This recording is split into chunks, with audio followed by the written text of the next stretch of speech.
And once again, good evening, everyone, and welcome to Woodbine Mohawk Park in Campbellville, Ontario. Just spot-on conditions. Beautiful weather here tonight at the track. It has been rated fast, temperature of 23 degrees on the evening. Wind is out of the southwest at 10 kilometers per hour. Really not much of a factor tonight. And as we say, we've got great conditions, and we've got a 10-pack on tap here for tonight. Hello again, everyone. Evan Laux filling in here at Woodbine Mohawk Park. Great to be along and sporting the best view of the racetrack here at Mohawk. We've got a 10-pack on tap here for tonight, and we have 8 on the pace, 2 on the trot. We've got Ontario Sire Stakes grassroots action for 3-year-old filly pacers. 3 divisions to go tonight. We also have the Millard Farms eliminations for 2-year open trotters. So we got a great card. Let's get right to the program changes for tonight. Race number 1. It's our first elim for 3-year-old pacing filly, $75,000 guaranteed pick 5. The 8 Shuri goes from steel to aluminum shoes all round. Go to race 2. It goes as programmed. Race 2 is good to go. Flip to race number 3, your Millard Farms' first elimination. Kicks off the early pick 4. Number 3, If Possible, has been scratched. Vet Sick. Go to race 4, second division for 3-year-old pacing fillies in the grassroots division. Kicks off the pick 6, and we do have a carryover of just over $6,700. Number 3, On Fleek, goes from Swedish blinds to a blind bridle. And scratch the 4, Christine McVie, Vet Sick. Race number 5, the 4, Charmbo Stormy, goes from blinkers to a blind bridle. In the 6th race, second elimination for the Millard Farms 2-year-old open trotter, starts off the late pick 5. Number 6, Mahalo, goes from blinkers to a blind bridle. Race 7, third division for 3-year-old pacing fillies in the grassroots category. The 3, No Better Air, goes from aluminum to steel all round. Race 8, the 3, Kissed by a Stranger, goes from aluminum shoes to steel up front. Race 9 is clear. All good for race 9. And in tonight's 10th and final jackpot high 5 carryover in excess of $65,000. The 1, Wicked Pace, goes from open to a blind bridle. And the 2, Big Nipper, goes from blind to can't see back. That's all the changes for now. Post time set to go in about 42 minutes from now for race number 1. We'll turn things over to our studio broadcast and Greg Blanchard. He's flying solo here tonight. Good luck. Campbell still the best. 19 in a row. Campbell. Battle to the wire. Amity Chef wins the Simcoe Stakes. He's big, he's strong, and he has got it going on. Top 25, Canada's horse. Some reach somewhere. Motivated on focus. There, off and pacing. This is the moment. Gotta one on my opponent. Nick Wicked on the outside. Gotta get it the mindset. Gotta put it in motion. You gotta be kidding me. TCI wins the million. Game time that I'm coming in clutch. No hang time, and they can't keep up. The game's on the line. Seconds. Lean back. Get your picture taken. Crowning moment on Canadian soil for Bulldog Hanover. Motivated on focus. A late push from Confederate. It's my show. Wins the big show. This is the moment. Hi, and welcome back inside the studio here on this Friday night from Woodbine Mohawk Park. I'm Greg Blanchard, flying solo tonight, as Evan Laux said, and looking forward to a really solid-looking Friday night program under ideal weather conditions. So the kind of night that gets you excited for a busy weekend of racing, not only here, but of course south of the border with Hamiltonian eliminations happening tomorrow night at the Big M. Tonight, as Evan mentioned, we look forward to Ontario Sire Stakes grassroots divisions, 3-year-old filly pacers in the spotlight there, and a pair of not pure ivory. Tonight it's the boys in the Millard Farms eliminations for that 2-year-old open trot. So a really intriguing 10-race program tonight, kind of a mix of everything. It's going to be a lot of fun, and we're looking forward to bringing the action to you. Right now, though, we want to go back and review what happened last night. As I got ahead of myself a little bit, talking about the Pure Ivory, those eliminations happened last evening for the 2-year-old filly trotters. All looking for spots in the lucrative finals, of course, coming up next week. And in the first contest, it was Buttes Cabaret getting it done, coming from out of the pocket to score. And right in here, you're not 100% sure if she's going to go by or not. She drifts wide in the stretch, but keeps that forward momentum going. And the daughter of International Money from the Steve Bosson stable will score for Louis-Philippe Bois, holding safe here by, we'll call it a neck at the end in the fastest of the splits from last evening, scoring in 1:55, and a second consecutive win for this one. A really good story, again, named after the late daughter of Steve Bosson, Steph Bosson's, and it's one of those that tug at the heartstrings for sure, and she's a filly with a lot of talent. Speaking of talented lasses, check out the rally from Rebel Moon. This daughter of Muscle Mass is going to come from off the pace to score in the second elimination. A mild 5-1 upset winner here. James McDonald engineers the winning trip, and she will get up in time to score a 156-1 victory. The second career tally for this daughter of Muscle Mass, who will get it done and stamp her spot in next week's lucrative final. So some talented youngsters. I'm not sure there's a real standout going into the final of the Pure Ivory. Kind of looks the same way, I think, on paper for the Millard Farms that we're going to talk about a little bit later here this evening. We also want to review what happened earlier this morning in qualifying action. Several 2-year-olds were in action this morning, and some older horses getting set to return to the racetrack. Really interesting group overall. We're going to take a look at this first one of the day, and this was exactly another from the Steve Bosson stable scoring here. Getting it done over Crunching the Odds, the awaited return of that one as well, who's been a factor certainly in the Ontario Sire Stakes in that one's young career. But exactly, this is one who was close to favorite going into his Good Times elimination earlier this summer, where he made an unfortunate miscue there. Did come back and win in 53 in his next start, but then was scratched due to sickness. A little bit of time off, but he looks good this morning in 57-2, polishing it off with 27-2 final quarter speed. Crunching the Odds, runner-up in that one. Over to qualifier 5, and a group of rookies and a good-looking youngster making his first trip behind the starting gate. His name is Spoke Too Soon, a first-time son of Bulldog Hanover from the Dave Maneri stable. And he's going to click in a flashy 155 and 3 time. James McDonald on board this guy, and again strikes the front at the midway point of the stretch, and he will kind of cruise to the wire here. So a 55 and 3 jaunt right at first asking. Talented son of Bulldog Hanover, who goes by the name of Spoke Too Soon, victorious there in qualifier number 5. Going to move over now to a little bit later in the morning session, qualifier number 6, and a rookie trotter named Our Northern Star, King of the North youngster who's had trouble making breaks in many of the recent tries behind the gate in both qualifying and racing action, but no mistakes this morning. Finally kind of puts it all together, and check out the time here, 155 and 4. A significant step forward for this youngster from the Team McNair camp, 55 and 4 victory, one of the eye-catching wins from earlier today in the 8-race session. And the other one we want to look at is Cher Hill. And this was in qualifier number 8 this morning. Several of the top 3-year-old filly trotters in Ontario were out for a little maintenance trip this morning. You see Bingo Knight in the mix as well. And it's going to be Cher Hill, though, winning on the front end.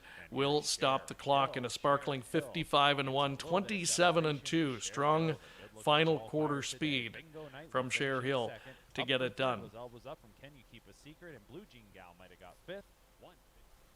So that's a look at this morning's qualifying session from Woodbine Mohawk Park, and several youngsters gearing up. And I really like the look of Spoke Too Soon in there. That was an impressive first time effort, 55-3, real eye-catching win time as well. So keep an eye out for that one. Of course, the top 3-year-old fillies in the province too, they all look like they're ready for their return to racing.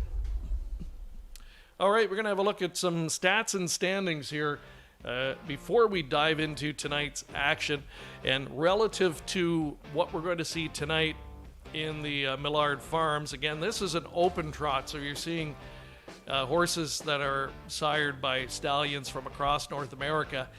Excuse me, and in that regard, Captain Corey is the leading sire this year, leading money-winning sire so far for rookie trotters in North America, $860,000 combined, and he'll be represented by some of his offspring here in the Millard Farms, including the Italian Job, one that we're going to see in that first split over in race number 3. You've got Chapter 7 and Walner in the 2 and 3 spots, not surprising there. Ready for Money occupies 4th in Range, who's made a real splash in the stallion ranks the last couple of seasons, sits 5th. And then the Canadian sires, Muscle Mass and King of the North, they're firmly in the top 10, and that's remarkable. We know when you consider the exchange rate and a lot of the horses that race up here in Canada for Canadian dollars, I think that's something that you certainly have to factor in for them. So remarkable that a pair of them are in the top 10 as well. We're going to have a look now at race number 1, and we're going to dive in first of all to our OSS grassroots divisions before we move on to look at the Millard Farm splits later in our analysis.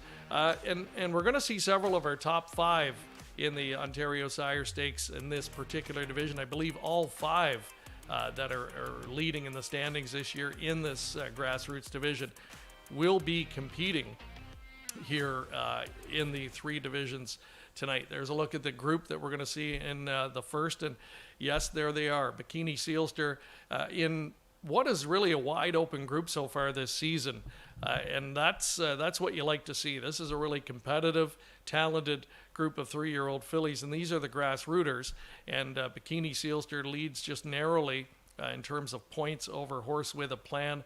Tainted Love could be a queen, and TH Check Me Out complete the top 5 in that category. And as mentioned, all 5 of those fillies are going to be part of the action here tonight in those grassroots divisions. So we're going to take a look at race number 1 now, and we'll dive into our first event of the night. And this is a good looking group. We've got the aforementioned Horse with a Plan in the field. She's going to hook up with one though that's an emerging talent that I think is ready to go with these fillies tonight, and her name is Can't Turn You Down. She'll have post 6. She's really flipped a switch in her last couple of starts. She's rattled off 2 consecutive wins. She's done it effortlessly and appears to me to have the talent to go with this group. Horse of the Plan, on the other hand, she's a little more seasoned than the aforementioned filly, and she's shown as well that she's got the overall speed and talent to compete at this level. Going to show you her last race, which came at a non-winners of 3 level. Hooked a really strong field, including a talented last that's really turned heads here recently, and her name is Easy Station. And Easy Station's going to come back with another rock-solid sub-150 victory here. But keep an eye for Horse with a Plan. You see that one back just down at the rear of the field there as we pick it up in the final stages. Gets shuffled right out the back end here, and is not going to be any threat for the win. But watch this filly finish up. That's what I like to see, weaving through traffic here as they were really sprinting on the end of this mile. And Horse with a Plan is going to eventually get up for 4th. Now, her last quarter individually on the night, 25 and 4, and they were pacing at the end, and she was passing horses. That is exactly what you like to see in there, and she gets up for 4th. So I think a really good setup, a really good tune-up type race for her here this evening. She'll be a big player. She draws inside the one that's my top selection in here, in Can't Turn You Down. I've got her in the runner-up spot with Jay and Bikini Sealster. rounding out my top 4. Garnet Barnsdale, Ghislaine Paquette, they see it a little bit differently. They like horse with a plan. And, she is the proven entity, no question, in the field. Still some question marks with Can't Turn You Down as she has to take a test tonight. This will be a test for her to see if she can step up and beat this slightly better group of competition tonight in the grassroots. I think she can. I like what I've seen from this talented lass so far. That's going to be a good one to kick off the Friday night program there in race number 1. Let's go to race number 2 next, and we'll have a look at the field for that one. These are high-end condition filly and mare pacers. Really competitive group. I think one of the more competitive of the night on paper. And the one that I've landed on here is Horizon Sealster. She'll get post 6, 3-1 in the morning line. And this Better Delights lass, she's worked her way up at times to the open level on the circuit. Now, she hasn't really been able to break through there, but she's been competitive and close. And a couple of lines back when down at this class level, she was a really good second on that occasion. Came up against Carrera Sunset, who turned in the trip of her life on that occasion. Horizon Sealster couldn't quite hold her off, but did a lot of the road work on that occasion. Last time in against a tougher group, taken to the back, never really got involved. I'm willing to just toss that one. Shorter field here tonight, and I give Horizon Sealster top billing in there over Aviana, another one that at times has flirted with the open level competition here, and looks like a really good fit from an inside post there in race number 2. Going over to race number 3. Now, this is the first of the 2 Millard Farms splits here this evening. And again, this is an open event for 2-year-old male trotters.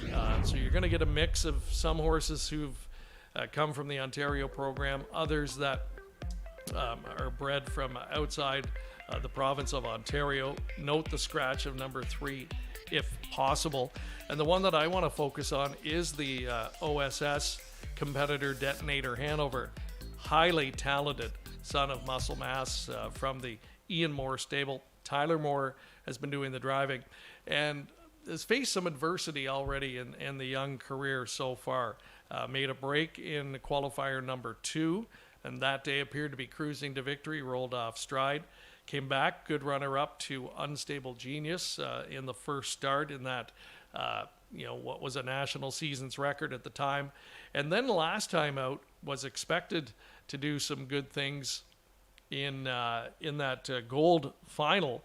And it was Unstable Genius getting it done, but both he and Detonator Hanover were mired in behind a breaking horse. And we're going to show you that replay and show you the portion of the race where that transpired. So you have to admire a 2-year-old trotter that can negotiate, get around this type of traffic and this type of chaos, and stay on stride first and foremost, and then get back into the race and contend. So you're going to see Detonator Hanover back in that 4th position there along the inside, followed by Unstable Genius there toward the back. They were just kind of waiting for things to play out. Right at the point where they'd be looking to make their move and start rolling, that's where you're going to see the horse in front just take a bit of a bad step when asked for speed, and just got a little bit fumbly. Fortunately, stayed on its feet, but caused some chaos, and you're going to see it right in there.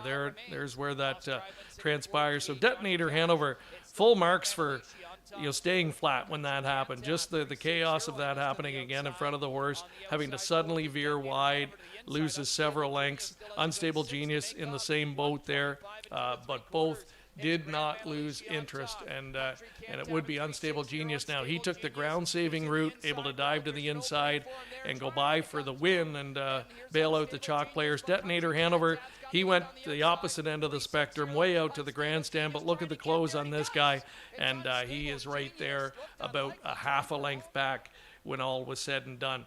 I really like what I've seen from Detonator Hanover so far. It's been a little bit of a bumpy ride to start the career, but you can see the level of talent, and losing to Unstable Genius, who at this point I haven't seen a 2-year-old trotter in North America that I would certainly say looks better at this point.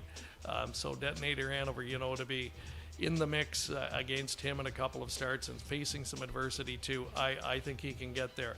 Access now, though, tremendous pedigree potential for this. One out of post number 5, a Walner colt for Determination and Luke Blay. Really nice winning effort last time out. Didn't go as fast, I mean, not as flashy in the win department, but did it well in hand. No question in my mind, there's another gear or two to be able to step up to here tonight. And I don't take anything away from the Italian job either. This son of Captain Corey has made a nice impression on me so far, and I think he's got a shot in there. So that is a really deep group in that first Millard Farm split race number 3. But I'll go to the Ontario sired horse Detonator Hanover to get his first win of the campaign in that first elimination. Let's swing over now to have a look at race number 4, another Ontario Sire Stakes Grassroots Division. Really intriguing group. You've got, first of all, we'll mention the scratch of Christine McPhee, so it's going to leave it to a field of 9 in here. TH Check Me Out, probably going to be favorite. She's got a resume that certainly suggests she will be. I like the way she's kind of gotten back on track in some of the recent starts too. Comes in really good form. But I'm going to go a couple of doors down to My Girl Friday. And that's the one that I'm going to tab for the win in here from the Anthony Beaton barn. Here's one that's just kind of progressing and working her way up in the speed department. Showed plenty of talent last year. She went 4 for 4. And this year, is acclimating and making that adjustment to the 3-year-old ranks. And I like what I've seen, and especially in the most recent start. And I believe we've got a replay we're going to have a look at here of that.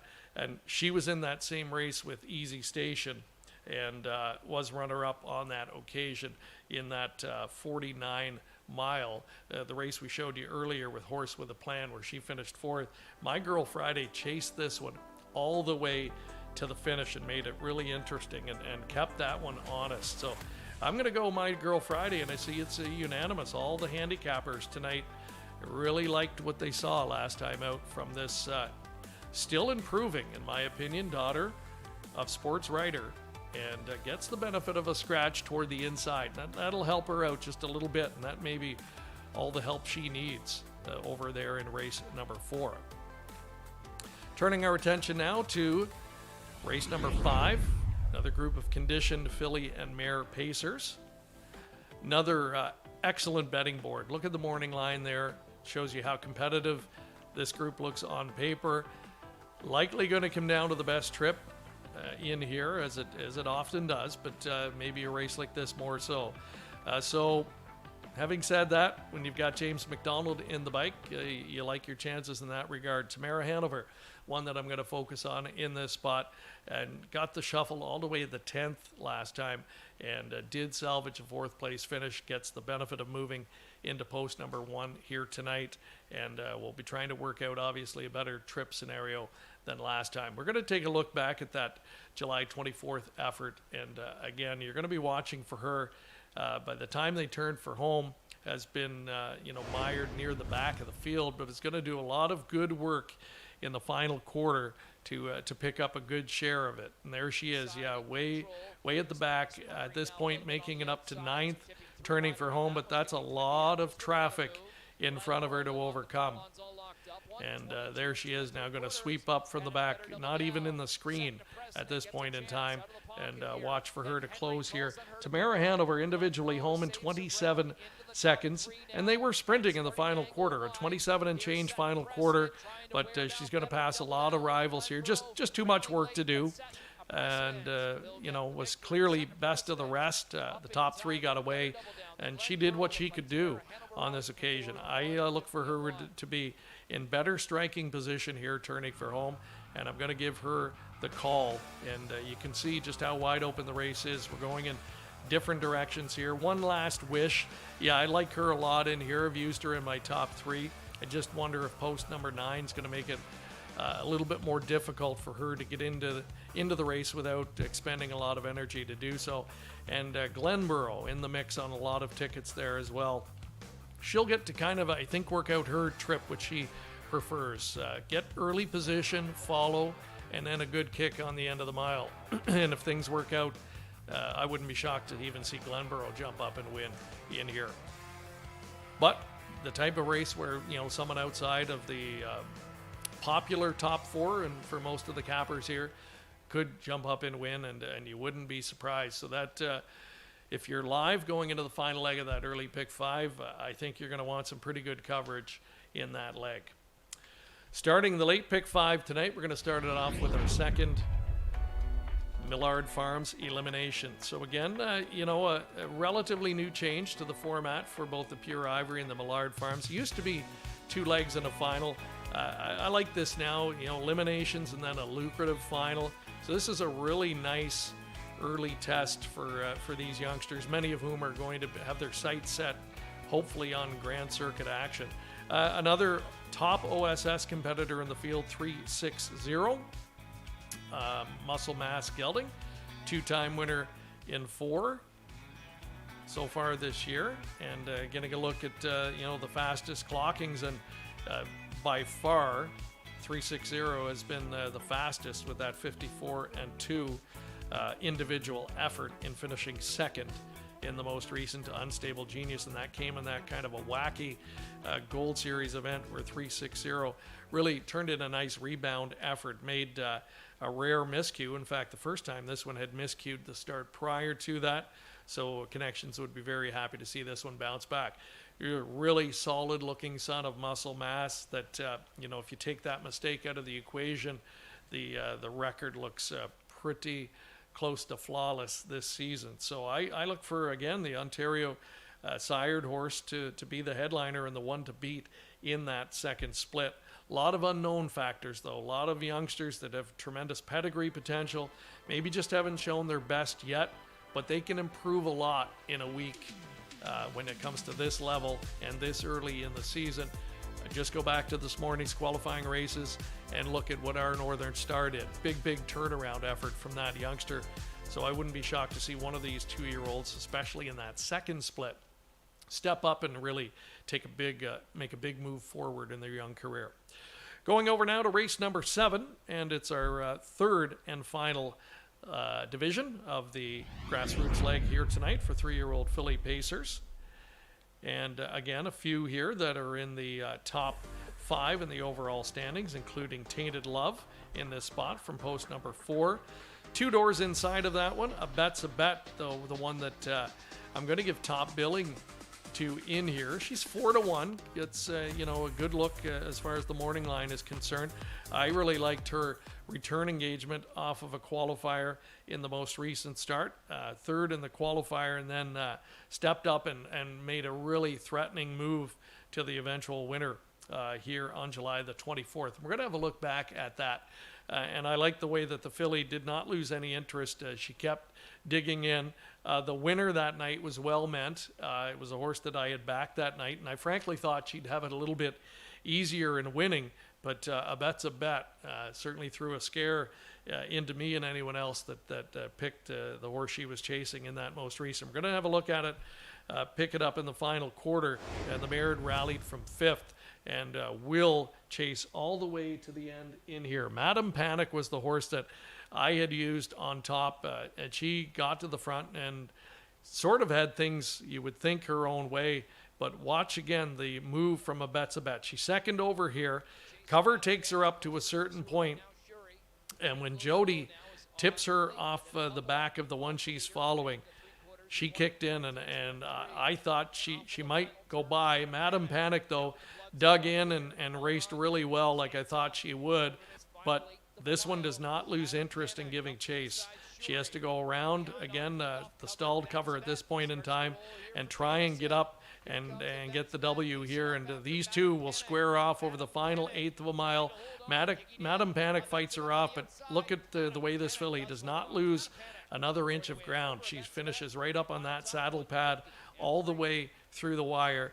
So not a win, but pretty close to as good as a winning effort, in my opinion, for A Bet's a Bet. And I'm going to put her right up on top tonight. Kevin Plowchage, his Lampaucat, agree. Garnet Barnsdale, though, going in a different direction.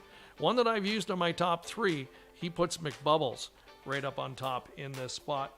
And she's coming off a 4th place finish in her most recent, after racing on the half-mile tracks for a few outings in both the Kin Pace and then grassroots action at Dresden Raceway. So showing her versatility, and she's certainly a consideration here. Again, another pretty contentious field in my opinion. There's no standout in that group, and that's what you like to see. Over to race number 8 next, fillies and mares here, and these lasses will kick off our final pick 3 wager of the night. MC is the one that I've gone to here from post position number 1 for the Paul Reed barn. And simply put, I just think she needed a start last night up against this level of competition. She came home at 26-4. It's really her final quarter speed that I like. The setup of the race just wasn't ideal for her last time out. She was, near the back. She has that tremendous closing kick, but was trying to rally into a really fast final quarter. Did what she could do individually. Tonight, just thinking there could be a better race setup for her from post number 1, and if that happens, I'm going to give her top billing in there. And J Port Diamond, one that's on the improve. This daughter of Cattle Wash, I thought showed something last time out with post 10, left, got position, made a big move in the final half, and held second. It was a really good effort from this daughter of Cattle Wash, who, again, continues to improve. She had a little bit of a roadblock earlier in the year, but now is finding her best stride, and I think she's got a shot in there. I'm going to use her in the runner-up spot. Garnett liked what he saw last time out. Going to use her right on top there. Kevin and Gisland both going in different directions. Again, a testament to a difference of opinion for a really wide open field there in race number 8. 2 more left to look at on the program as we preview the 10 races here tonight. Now, this is a good-looking group coming up in the 9th race. Fillies and mares, non-winners of 8 or $155,000 lifetime. They'll be chasing a really nice purse of $33,000 in here. Several mares that have been well under the 150 barrier in recent starts, and what a nice way to kick off the late double here. Sangria Summer is the one that I'm ultimately going to pick in this spot, and I'm going to take you 2 back to her 148-4 victory and show you that replay. The mare never better than on this occasion, and we'll pick it up on the last turn, moving up into the contending spot here. Sangria Summer with last 2 back. Sorry, getting my bearings here. Yeah, Bob McClure in the driver's seat on this night. And this is a filly that gets it done here. Since then, has taken a trip south of the border to Ohio and Scioto Downs and raced in the Nadia Lobel down there. And she was beaten on that occasion by Topville Lucky. This is a Grand Circuit filly, a winner of almost $500,000, a top 2-year-old from last year that's just kind of getting going this season. So this was a real nice tune-up for that race, and a sign that she was going to be able to go down there and compete. And she did quite well. She just couldn't quite get to Topville Lucky, but was a solid runner-up. It was Brett Miller driving her down there. Sangria Summer for Luke Blay, coming in here in really good form. This daughter of Captain Treacherous moves up moving up the class ladder here, and will be the top selection for me. I'm going to put her on top. Gisland in agreement as well.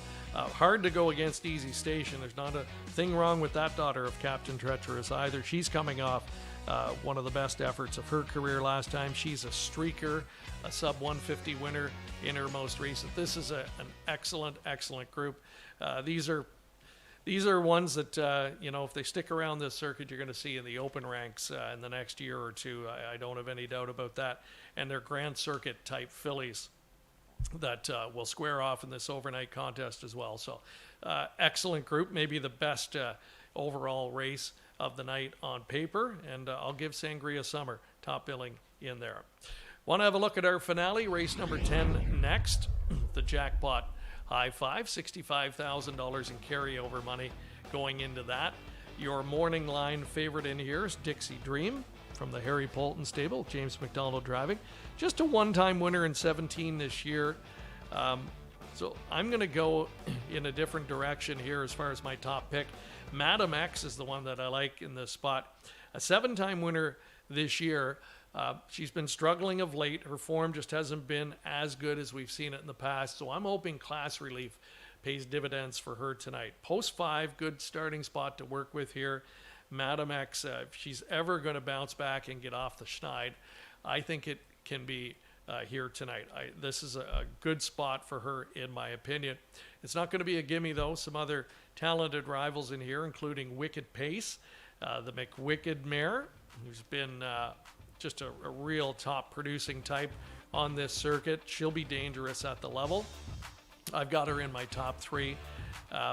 Big Nipper has really been on the rise in her last few starts as well. And Stag Royal, another one that is going to get consideration from me.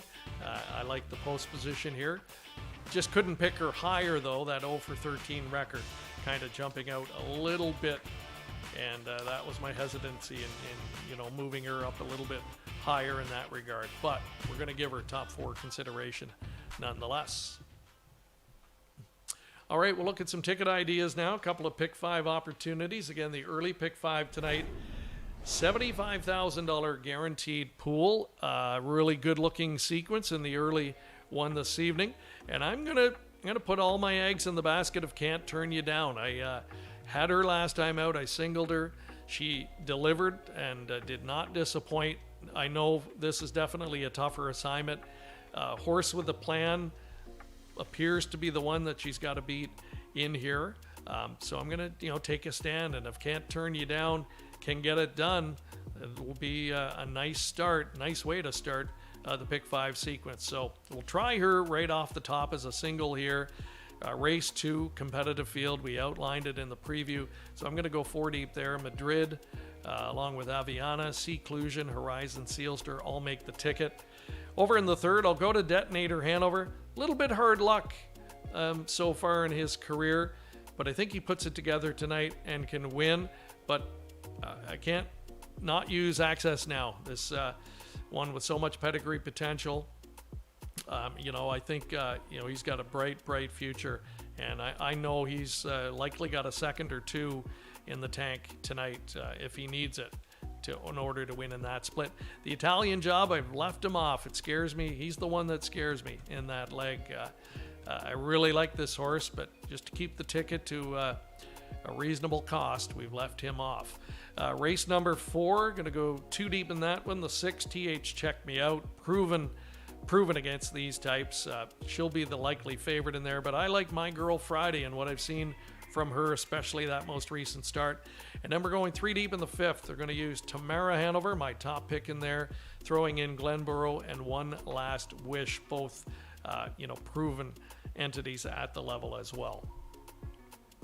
Let's have a look at the late pick 5, and that starts in race 6. And I've also got a single right up front, 360. Again, he's just been much faster than these. He's proven what he can do so far. A lot of unknown factors in there. Could another horse step up and knock him off? Absolutely. When it comes to young trotters at this point in their career, they can improve dramatically, but I like what I've seen from this guy so far. If he keeps it together, he's my single there. Race 7, I'm going to go to the inside 2 in that OSS Grassroots split.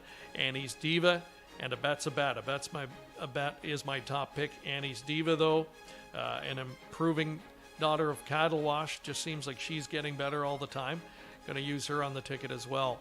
Then we're going 5 deep in the 8th. That's a really wide open affair in my opinion. I've gone to MC, but just can't back her to the point of singling. So if we're going to throw some horses in looking for a price, this is the leg, using the 1, 2, 3, 6, and 7 all in that spot. Race 9, splitting hairs in my opinion and trying to separate these top competitors as well. They've all looked so good. They're coming in tremendous form. So I'm going to use the 3 Carrera Sunset, 4 She's a Streaker, 6 Sangria Summer, and the 7 Easy Station. And over in race number 10, I really think the class drop's going to be key for Madam X, and I'm going to put her in as another single there. So that will be a $48 investment if you're playing for a $1 combination. Here are my picks of the night, the ones that I think you can keep an eye on throughout the evening. can't turn you down. Like her right off the bat. She's on a form spree, and I look for that to continue. Detonator Hanover gets away from Unstable Genius. That's a big, I think, factor in his favor tonight, avoiding that budding superstar. I think he's the horse to beat in the third. A Bet's a Bet. Real nice tune-up type race last time out. Give her top billing there over in the 7th. And the Class Relief Angle from Adam X. I like that one in the 10th and final. And look for her to cap off the late pick 5 and be the one to kick off that jackpot wager as well. Shizland Paquette has got a long shot play for us tonight. My Bitcoin in the 5th. Kevin Plaucha in the same race. Tabs One Last Wish as his spot play.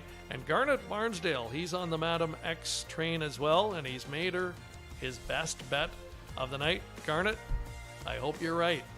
And I hope you enjoy tonight's action here from Woodbine Mohawk Park. For all of you joining us on track and off track tonight, best of luck with your wagering selections.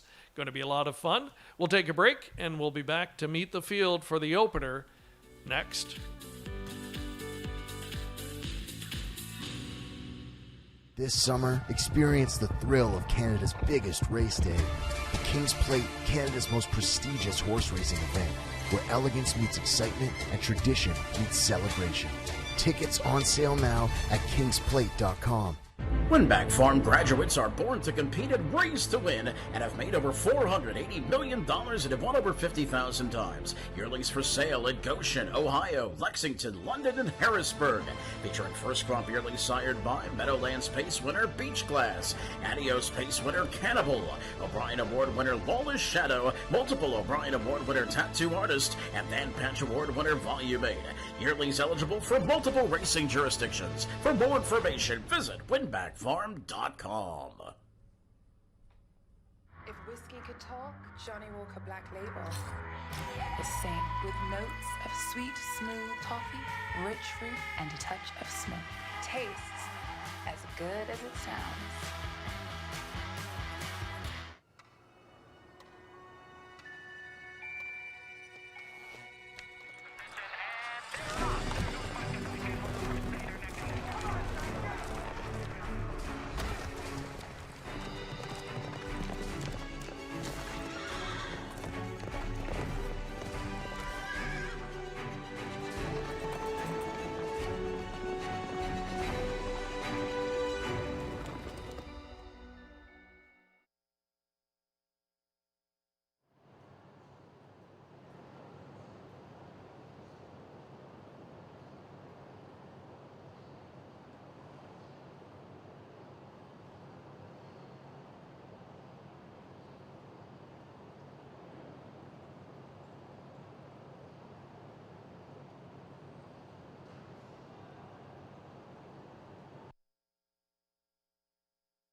Horses on track for tonight's first race here at Woodbine Mohawk Park. OSS grassroots action for 3-year-old pacing fillies. Number 1 is Keep the High Five Alive. Trevor Henry aboard for trainer Scott McEnany, owned by Jeffrey Rook.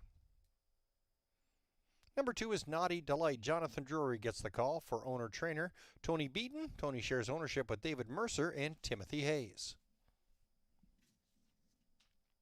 Number 3 is Horse with a Plan. Travis Cullen for trainer Jody Cullen, owned by the A1 stable Blair Kidd and John Collings. Number 4, J. Mark McDonald for trainer Dr. Ian Moore, owned by Wilma and James McKenzie and Paul Chapman. 5 is Bikini Sealster. Doug McNair for trainer Sean Stacy, owned by Landmark 18 Racing Stable, Hudson Standardbred Stable Incorporated, Bertrand Gillespie Stable, and Dan Mogridge. 6, Can't Turn You Down. Bob McClure for owner-trainer Zach Carroll. Zach shares ownership with Sean Downey. Number 7 is Could Be Queen. James McDonald between the pipes for trainer Nick Gallucci, owned by the Millar Farms. Number 8, Shuri. Tyler Borth for trainer Jason Libby, owned by Robert LeBlanc, Pride Stables Incorporated, and William Beattie. The 9, Amazing Addie. Jody Jameson in the sulky for trainer John Pentland, owned by the Hutt Racing Stable. Field of 9, 3-year-old pacing fillies set to go. Grassroots action underway in tonight's first here at Woodbine Mohawk Park. The $75,000 guaranteed pick 5 in less than 4 minutes.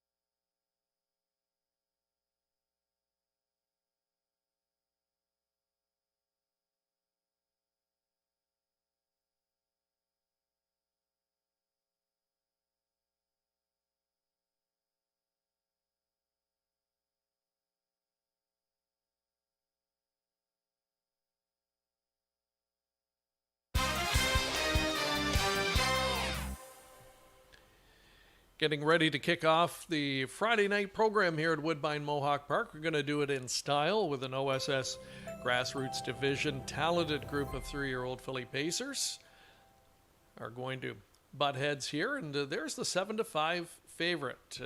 This is Can't Turn You Down. She's going to make her first try in the OSS here. Cattle Wash filly in her first season at the race is just 5 starts in. Boy, she has progressed nicely, though, and especially in those last 3 races. She gave the indication on July 2nd that she had a lot of go. She was climbing over horses, stick handling, and came through with a second-place finish, full of pace. And it's been no mistakes since then for this daughter of Cattle Wash. Bob's handled her fairly aggressively in both of her last 2 from outside posts, put her into play, and won rather convincingly both times. Now, this is a tougher group. It's going to be a different task to try and win on the front end early against this level of competition and hold off some really good closing types. I'm going to pick her on top in here. I think she's progressing just the way you would want to see. But if you have a horse like Horse with a Plan, your post 3 starter on her back, the way she can close, you're going to have to really earn it. Horse with a Plan last time and finishing 4th. We showed the replay on the pregame show. She closed from a long way back and turned in a 25-4 final quarter. So the last 2 times out, she's been home in under 26 or 27 seconds both times, I should say.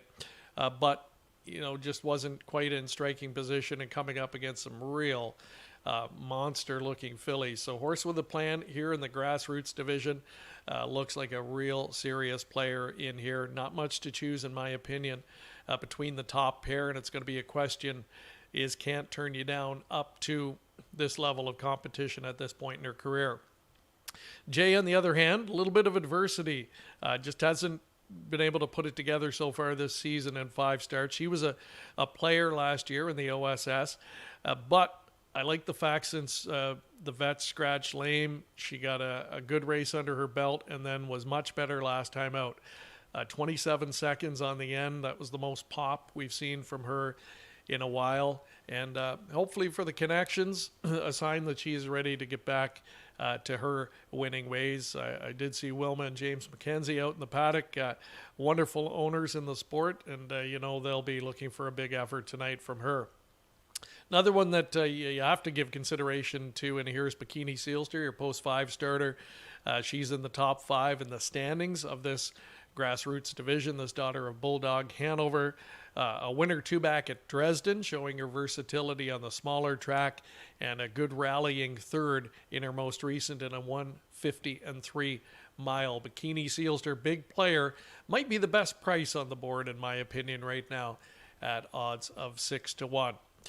And then the others are all pretty much double-digit long shots, but when I look toward the outside of the gate, fillies like Shuri from post 8, Amazing Addie, both definitely have the capability of hitting the top 3, top 4 in here, even with those outside posts. The posts are definitely inflating those prices substantially here. Evan Laux in to call the action here tonight. We'll send it up to him with the call of race 1. Thanks very much, Greg. We have a field of 9 in behind the gate for tonight's first race. As Greg mentioned, OSS Grassroots Division for 3-year-old pacing fillies. We got 3 on the night. This is the first. It's post time as the gate comes to the head of the stretch here at Woodbine Mohawk Park. 3-year-old pacing fillies picking up speed. Here they come. And there they go.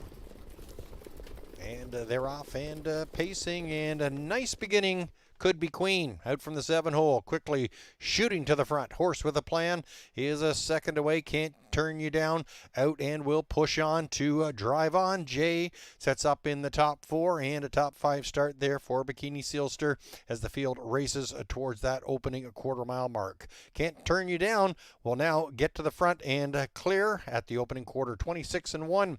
Could Be Queen is sitting second. Horse with a Plan now out and driving there from third, about 3 back to Jay in fourth, followed by Bikini Sealster and Naughty Delight. There's Shuri and Keep the High 5 alive, followed by Amazing Addie as the trailer. Single file, they've sorted out some early battles, but Horse with a Plan has now moved up to the top. Can't Turn You Down, Pocket sitting there in second as they approach the halfway point. Could Be Queen sitting in third. There goes Bikini Sealster now on the attack out from fifth. First up, and Naughty Delight will tow along there in that second over cover, sitting in fifth. 55-3, lightning quick first half there. Horse with a Plan doing the damage right now. Separation of about a couple of lengths over Can't Turn You Down. Moving on the outside, that's Bikini Sealster. And that outer flow has started to stall there. Naughty Delight will now look to peek out 3 wide as they come around by the 3/4. Could Be Queen, that ground-saving trip locked in on the inside. 123-1, they backed off the last quarter. Horse with a Plan, now with pressure. Can't Turn You Down, flushed out off cover, and now grabs the top. It's Can't Turn You Down. Horse with a Plan, Bikini Sealster, Could Be Queen, and trying to slide up. There comes Jay to improve late position, but Can't Turn You Down and Bob McClure, they're going to complete 3 consecutive wins. Now in the OSS, it's Can't Turn You Down in front, 150-1.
There's your unofficial results, 6-3-4-5. Numbers up, 6-3-4-5.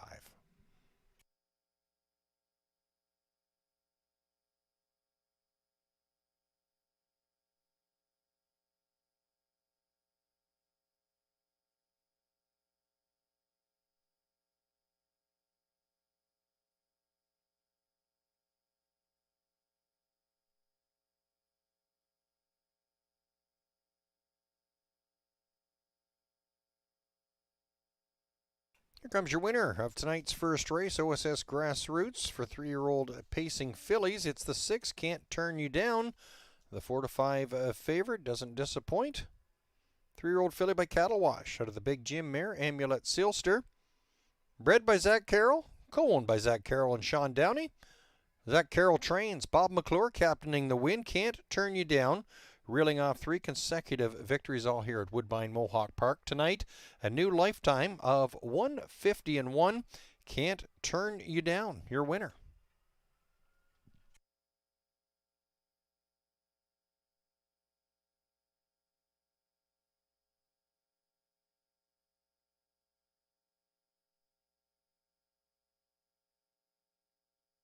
Official 6-3-4-5, Can't Turn You Down, 380, 240, 250. Horse with a Plan, 230, 210. Jay returning $5.80. $2 exactor ticket, $7.70. The $1 triactor, $47.40. $1 superfecta, $119.75. In your early pick 5 pool total of over $103,000, $38,205 will play on to race number 2.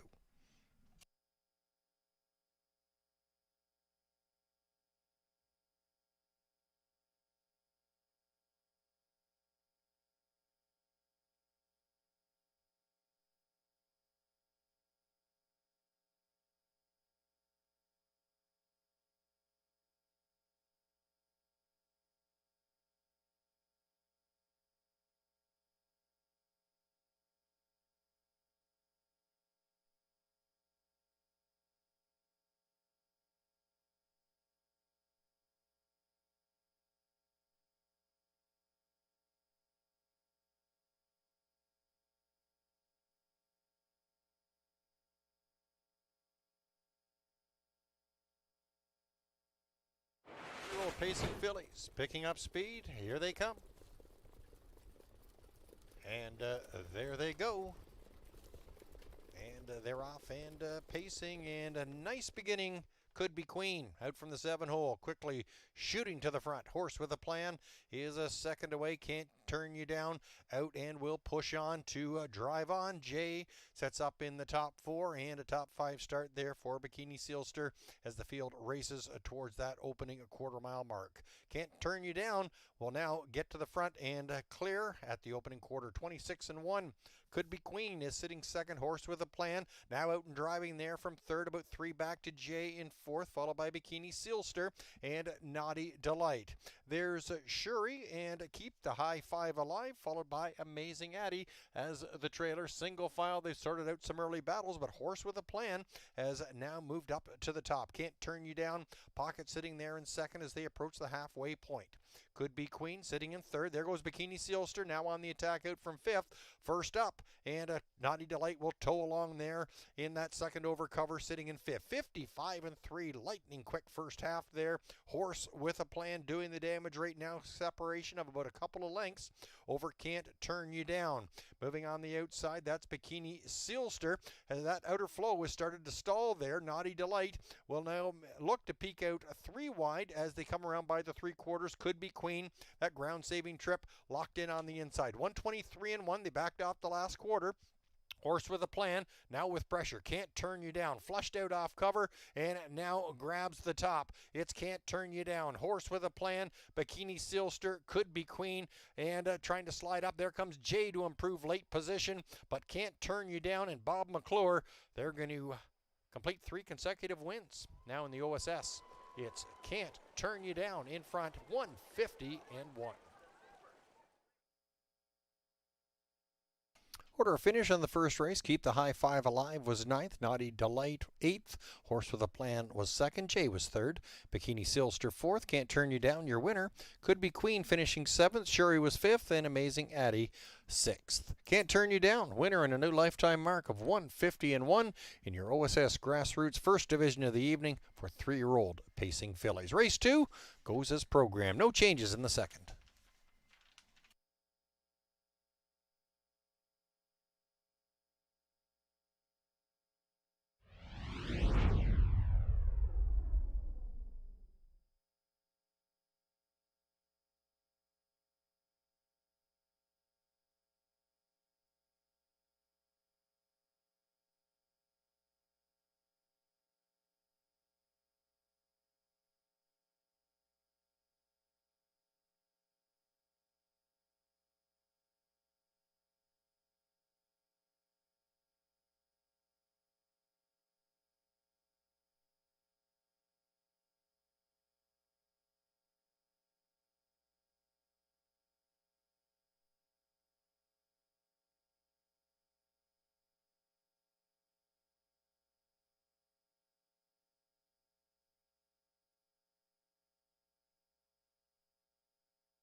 Horses in line for tonight's second race. The one is Madrid. Doug McNair gets the call for trainer Cliff McGuire, owned by Nancy McGuire.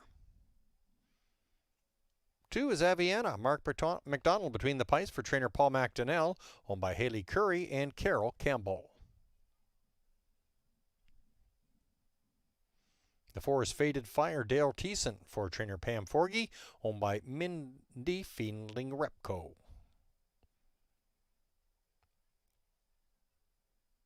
Go to the 5, Seclusion. Trevor Henry aboard for trainer Jacques Dupont, owned by A. Curie CSL and a numbered company, Quebec Incorporated. Dave Maneri sends out the 6, Horizon Sealster. Louis-Philippe Roy aboard for owners Julia Ferguson, Lloyd Stone, Coral Bailey, and Sean Vanot. 7, Raptors 1, Travis Cullen for trainer Jody Cullen, owned by the A1 Stable. 8 is Swift Talker. Bob McClure for trainer John Pentland, owned by the Hutt Racing Stable. Number 3, Laneside In Control. James McDonald for trainer Murray Breather, owned by Neville Bainbridge. Field of 8 going postward for tonight's second race. Post time in less than 4.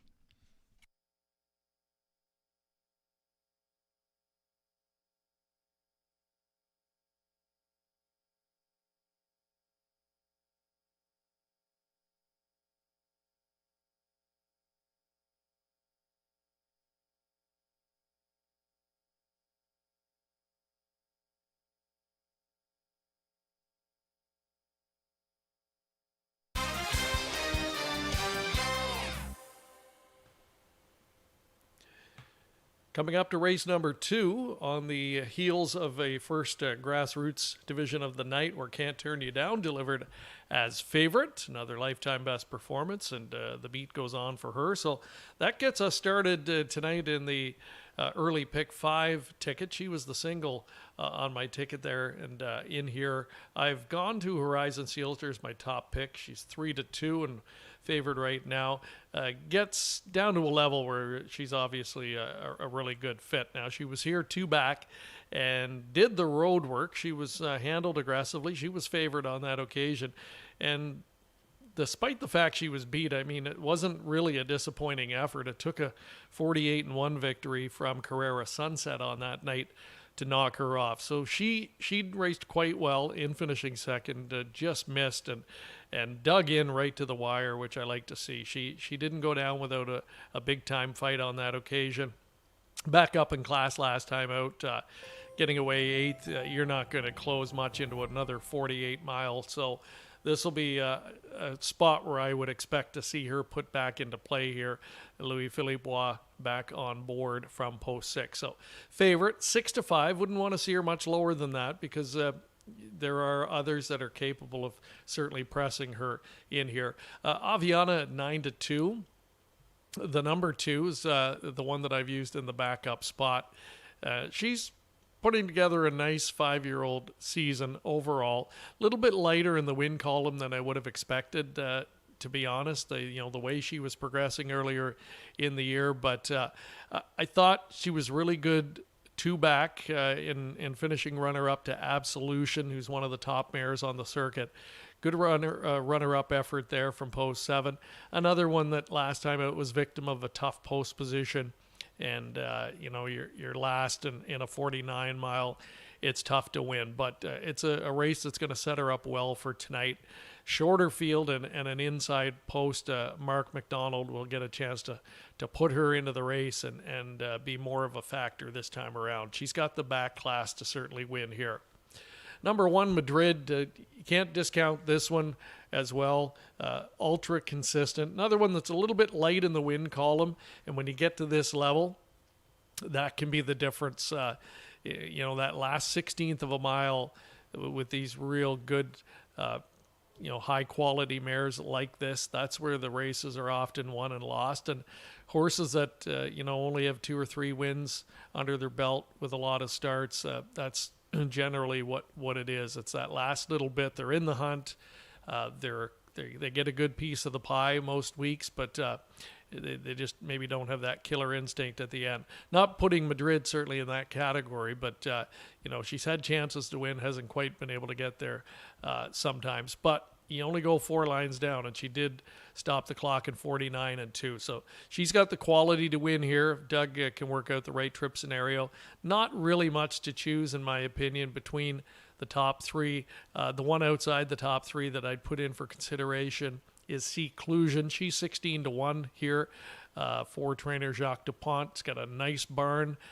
She is one that hasn't yet proven she can quite win at this class level, but she's been competitive, and another that will need, I think, to rely on a little bit of racing luck if she's going to sneak somewhere into the top 3 here, but at 16-1, an attractive price.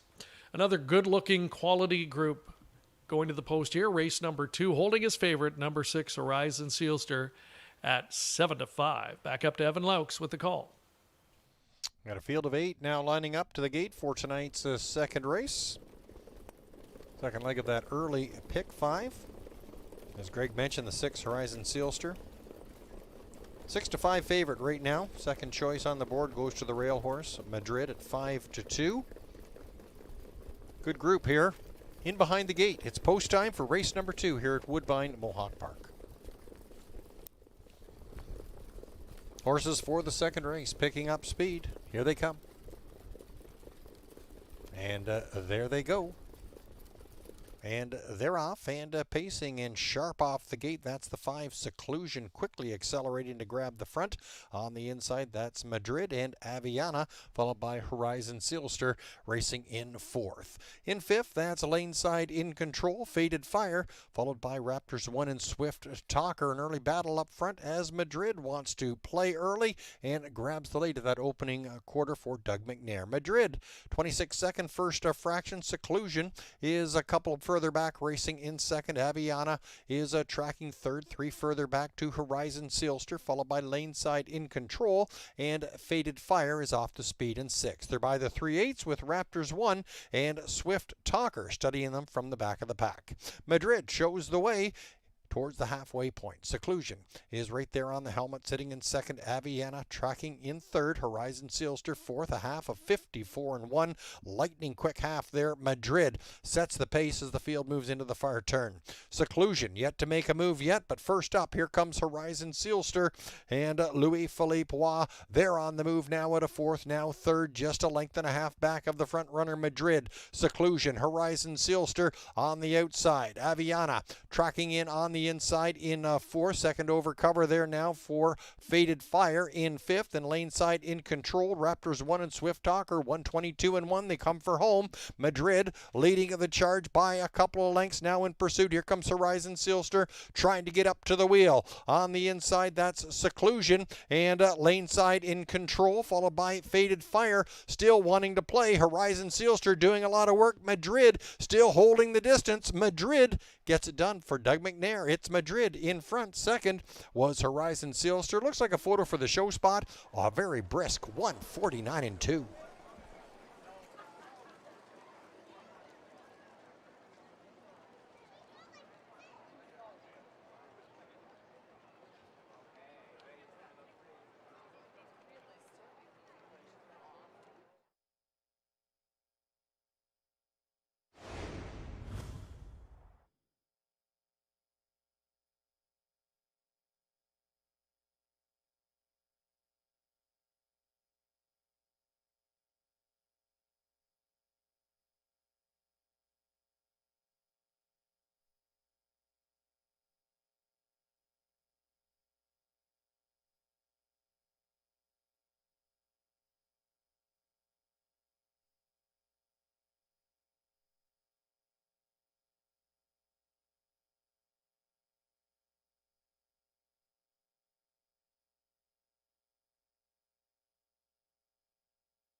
Unofficial results 1-6-3-2.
Here comes your winner of tonight's second race. It's the 1 Madrid, equaling a lifetime mark. The 8-year-old daughter by Bling It On out of the Lombo Mandingo mare Lily Lane, owned by Nancy McGuire, trained by Cliff McGuire, driven to victory by Doug McNair. Madrid, a very sharp performance. 35th win in the career, now in excess of $500,000 in career earnings. Madrid picks up her 4th in 2026.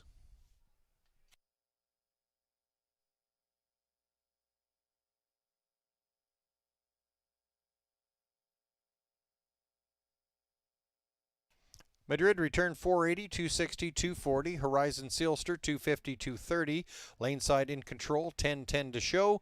$2 exactor ticket $10.60. The $1 triactor combination 72.85. $1 superfecta $208.50. Your 6-1 daily double $12.10, and in your pick 5 pool total $15,450 plays on to race 3.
Horses for the second race picking up speed. Here they come.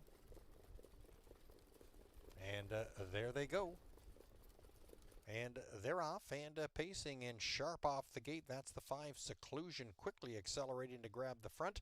On the inside, that's Madrid and Aviana, followed by Horizon Sealster racing in 4th. In 5th, that's Laneside in control, Faded Fire, followed by Raptors 1 and Swift Talker. An early battle up front as Madrid wants to play early and grabs the lead of that opening quarter for Doug McNair. Madrid, 26-second first fraction. Seclusion is a couple further back, racing in second. Aviana is tracking third, 3 further back to Horizon Sealster, followed by Laneside in control, and Faded Fire is off to speed in 6th. They're by the 3/8 with Raptors 1 and Swift Talker studying them from the back of the pack. Madrid shows the way towards the halfway point. Seclusion is right there on the helmet, sitting in second. Aviana tracking in third. Horizon Sealster fourth, a half of 54-1. Lightning quick half there. Madrid sets the pace as the field moves into the far turn. Seclusion yet to make a move yet, but first up, here comes Horizon Sealster and Louis Philippe Roy.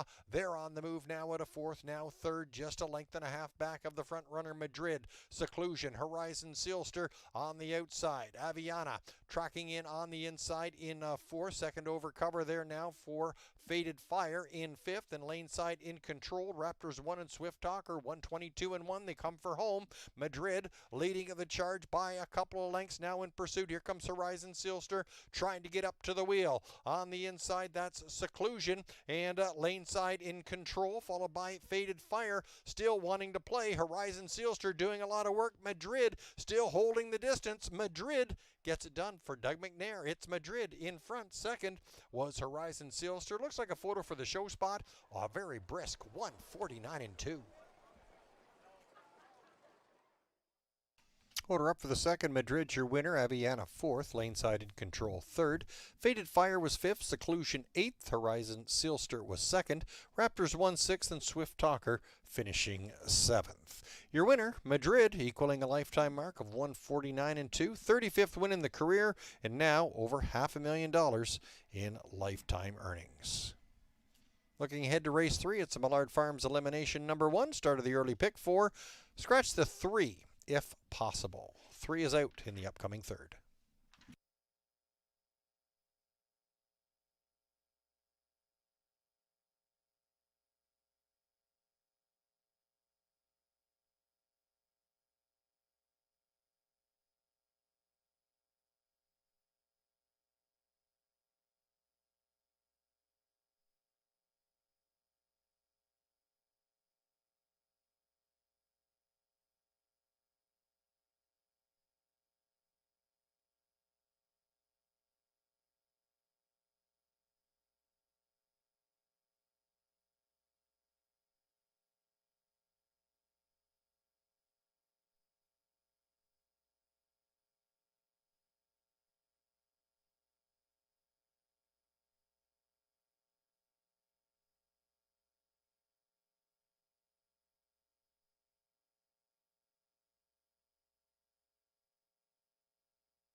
It's the Millard Farms elimination for 2-year-old open trotters. Number 1, the Italian Job. Jonathan Drury gets the call for trainer Rick Zeron, owned by the Rick Zeron Stables. Johnny Marvento, James Walker, and Dean Lockhart.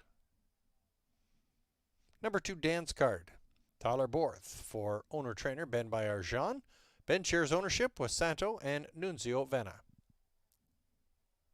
Scratch the 3 if possible. Go to the 4. It's Detonator Hanover. Tyler Moore for trainer Dr. Ian Moore, owned by Detonator Hanover Stable.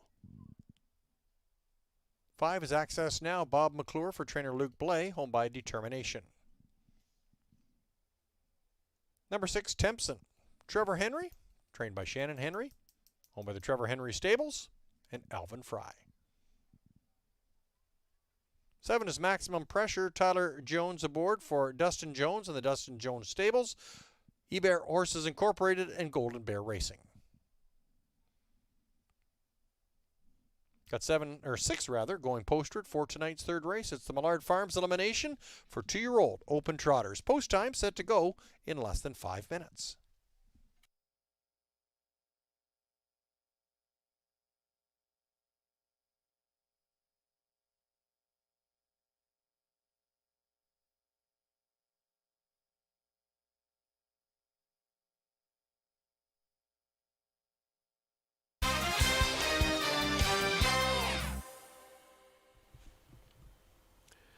First of 2 Millard Farms eliminations coming up for 2-year-old colt and gelding trotters. They'll be looking to punch their ticket into the $155,000 purse final next week. So a nice purse to chase after early in the season, and will be a nice stepping stone race for some of these who will have their sights set on some of the big dances later this summer.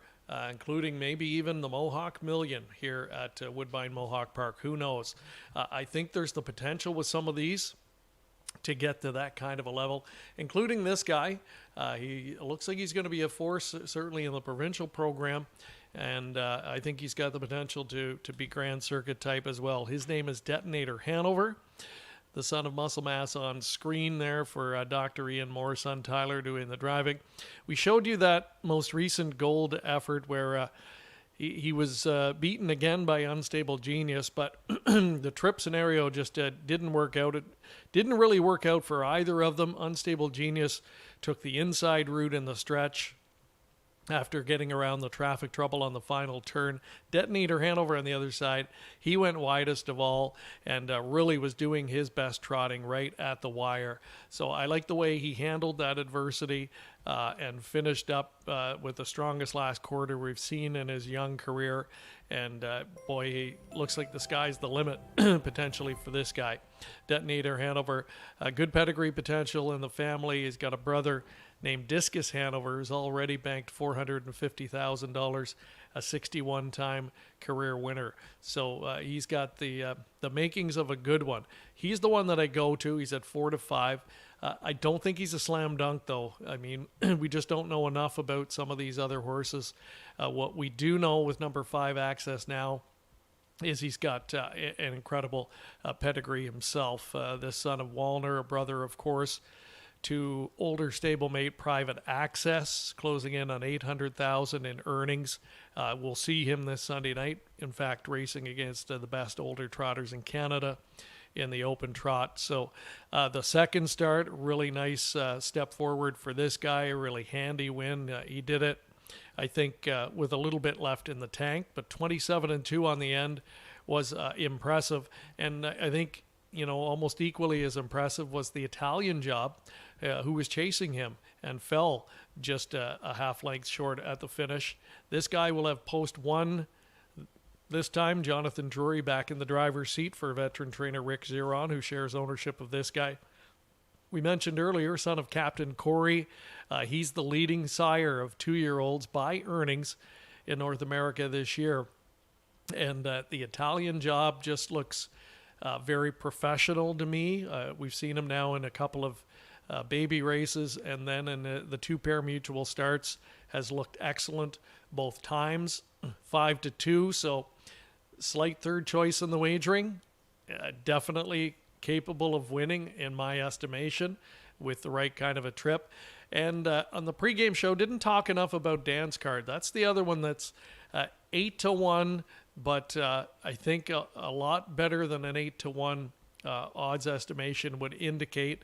Has had a pari-mutuel start, looked very good in finishing second to the Italian Job. Since then has requalified and won impressively. This is a Chapter 7 from the Ben Bayerjan stable that also looks to have a world of potential. The track's very fast tonight from what we've seen so far. And, you know, in terms of time, Detonator Hanover's, the thing I like about him, he's already proven he can trot in 54 and finish off his miles strong. I have full confidence that at least a couple of these others are going to be able to trot in that range as well. Are they ready to do it tonight? That's the question that has to be answered. So I'm going to the somewhat proven commodity, although it's very early in the season. And as we've said, a lot can change in a week with these rookie trotters. This is going to be a fun one to watch. I think the slightly deeper of the two eliminations tonight, it will be a field of 6 now with the scratch. And Detonator Hanover continues to hold at 4-5 as he looks for the first win of his career. First of the Millard Farms eliminations moving up to the gate. Field of 6 in behind the gate for tonight's third race, the Millard Farms elimination. For 2-year-old open trotters, even money for the 4, Detonator Hanover. Second choice, the 5, Access Now at 9-5. Should be fun to watch this upcoming third race. Horses in the hands of the starter, it's post time.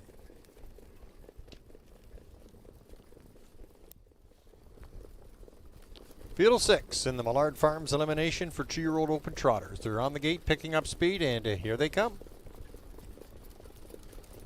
And there they go.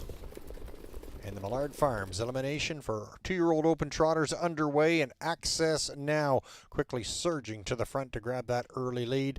On the inside, that's the Italian Job, Detonator Hanover, also in the mix early, setting up in third. Dan's card is fourth, and your final 2 are Tempsum and Maximum Pressure. It's Access Now and Bob McClure. They lead the way into that first turn. The Italian Job is out and driving and will draw even at the opening quarter, 27-2. The Italian Job at 4-1 now gains to the top. Access Now, pocket sitting in second. Detonator Hanover tracking in third.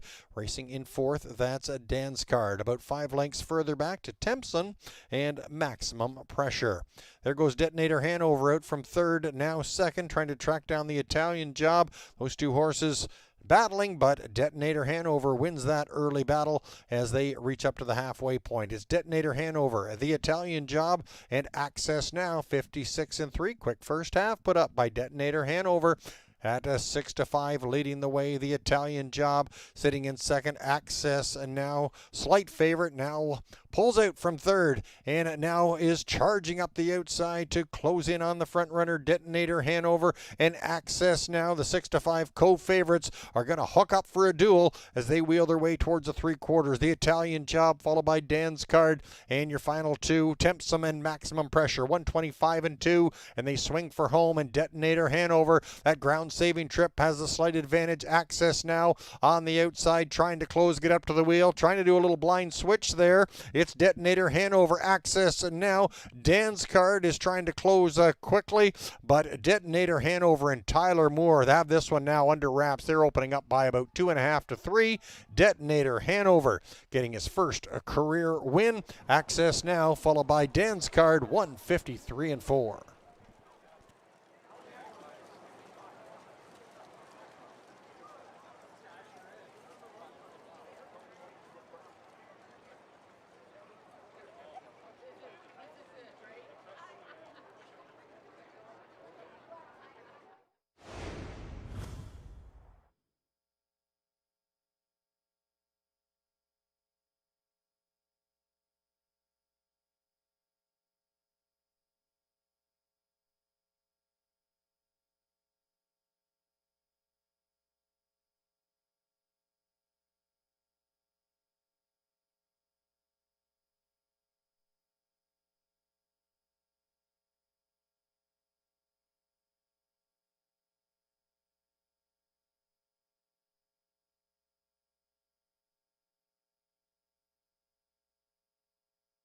Numbers up 4527.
Here's your winner of tonight's third race, the Millard Farms elimination for 2-year-old open trotters.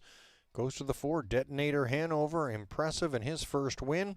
2-year-old colt by Muscle Mass out of the Donato Hanover mare Dancing Flames, owned by Detonator Hanover Stable of Cambridge, trained by Dr. Ian Moore, and driven to victory by Tyler Moore. Detonator Hanover gets his first career win, 153 4/5 in the Millard Farms elimination.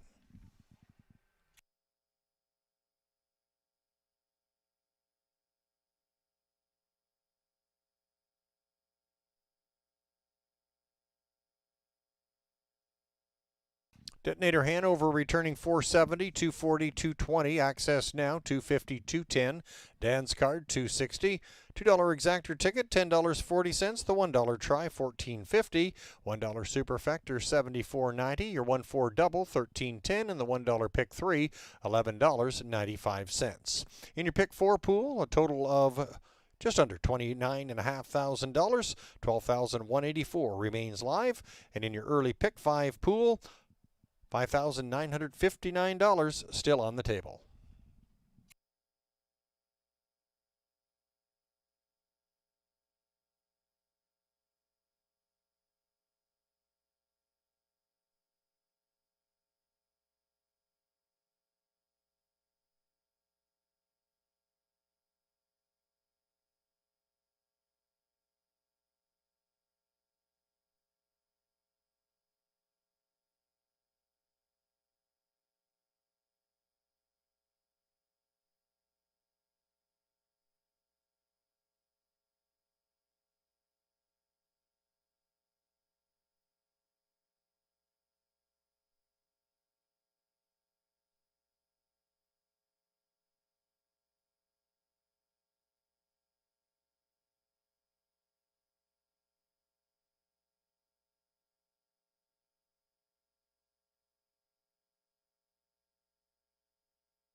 Here they come.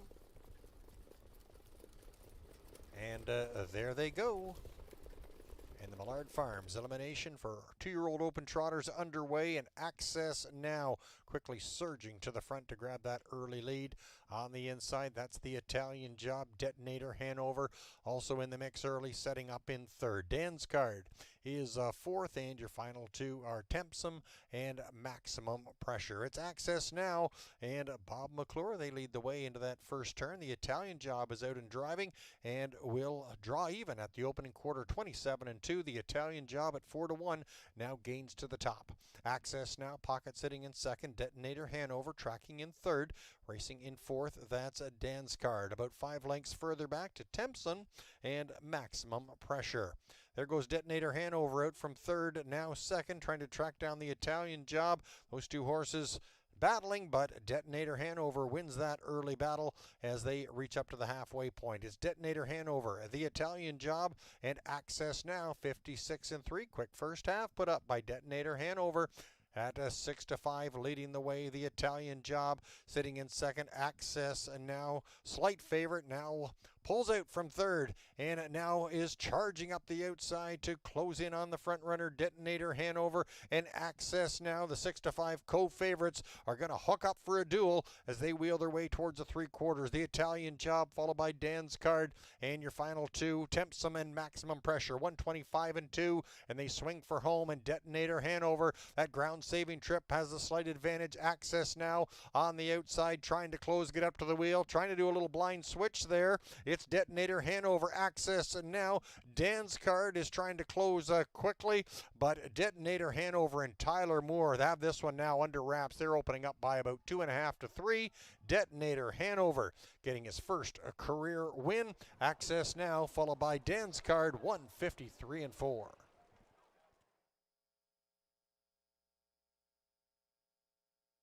Order finish on the third race, the Italian Job, fifth. Dan's Card, third. If Possible was scratched. Detonator Hanover, your winner. Access Now, second. Tempsum was sixth, and Maximum Pressure finishing fourth. Detonator Hanover getting his first career win, a time of 153-4 in the first elimination in the Millard Farms. Looking ahead to race number 4, OSS Second Division for 3-year-old pacing fillies. Kicks off the pick 6. Carryover of $6,730. 3 on fleek. Goes from Swedish blinds to a blind bridle. Scratch the 4, Christine McVie.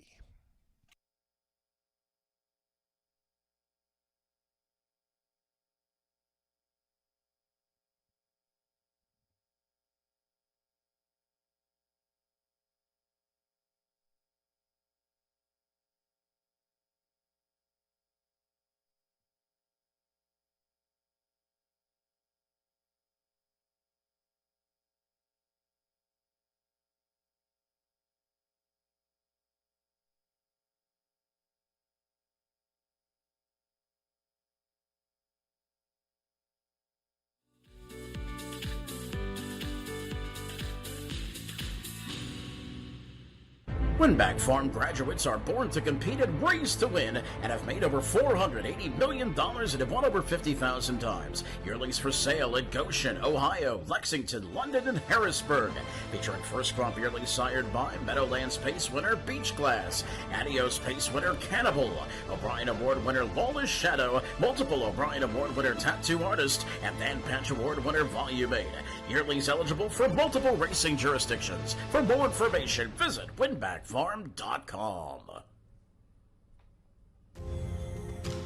When I think New Holland, the first word that would come to my mind, I would think success.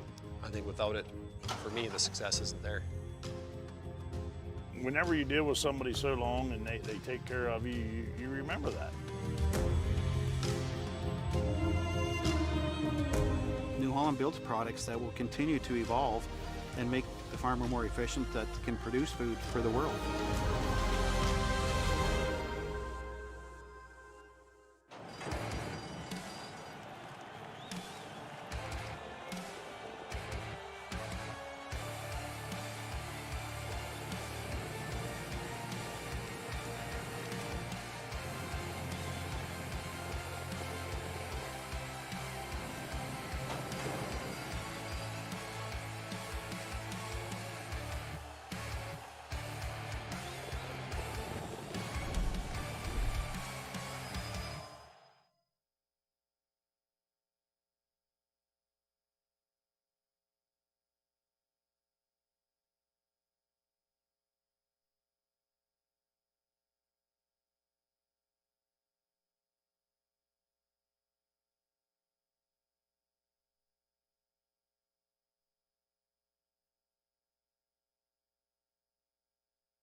Race 4 kicks off the first leg of the Pick 6 OSS Grassroots Division number 2 for 3-year-old pacing fillies. The one savor the moment, Travis Henry, for trainer Jeff Williams, owned by the Marden Stables, Hudson Standardbred Stable, and Randy Lipa.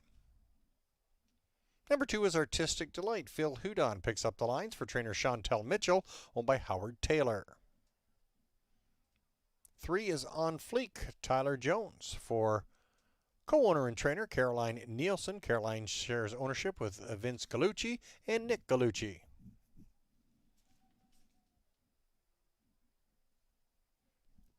Scratch the 4, Christine McPhee. 5 is Alex Sova, Mark McDonald, for trainer Camilla Christoforou, owned by Charlambus Christoforou.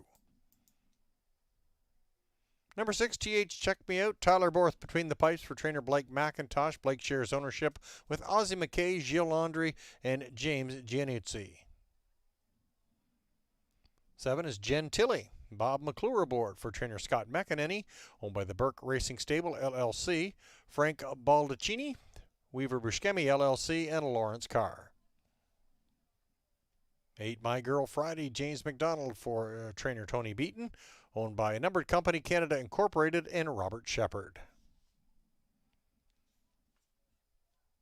9 is Malicious Speed. Travis Cullen for trainer Jody Cullen, owned by Donald McCrae. Field of 8 going postward for tonight's 4th race. Kicks off the first leg of the Pick 6. It's your second division of the evening. OSS Grassroots 3-year-old pacing fillies. Post time in less than 5.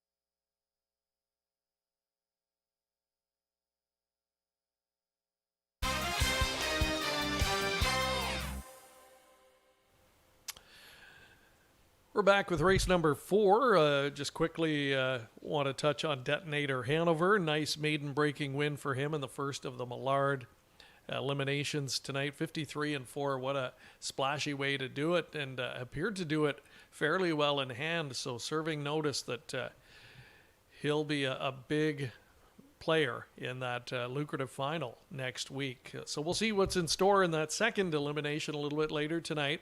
But in the meantime, it's another OSS Grassroots division here, and more of a discrepancy on the board than I expected. 9-5 on My Girl Friday. She's my top pick. Slightly surprised. She was unanimous. All the handicappers picked her on top, and everybody in agreement that they think this is a daughter of sports writer that's continuing to make great strides here in her 3-year-old season. She's already been a Grassroots winner back on the end of May on Camelot Classic Night in London. She was a winner on the half-mile oval there, but certainly not a horse for course type. She's every bit as good on the big track, and never better really than she was last time. She was second, but no disgrace in losing to Easy Station on that night, and kicked home with a huge 25-4 final quarter to just miss. So on the heels of that, she's the top pick for many in here, and we'll get the benefit of the scratch of post 4 starter Christine McPhee. She'll get to move inside a spot on the starting gate. TH Check Me Out. She was third, exiting the same race against My Girl Friday.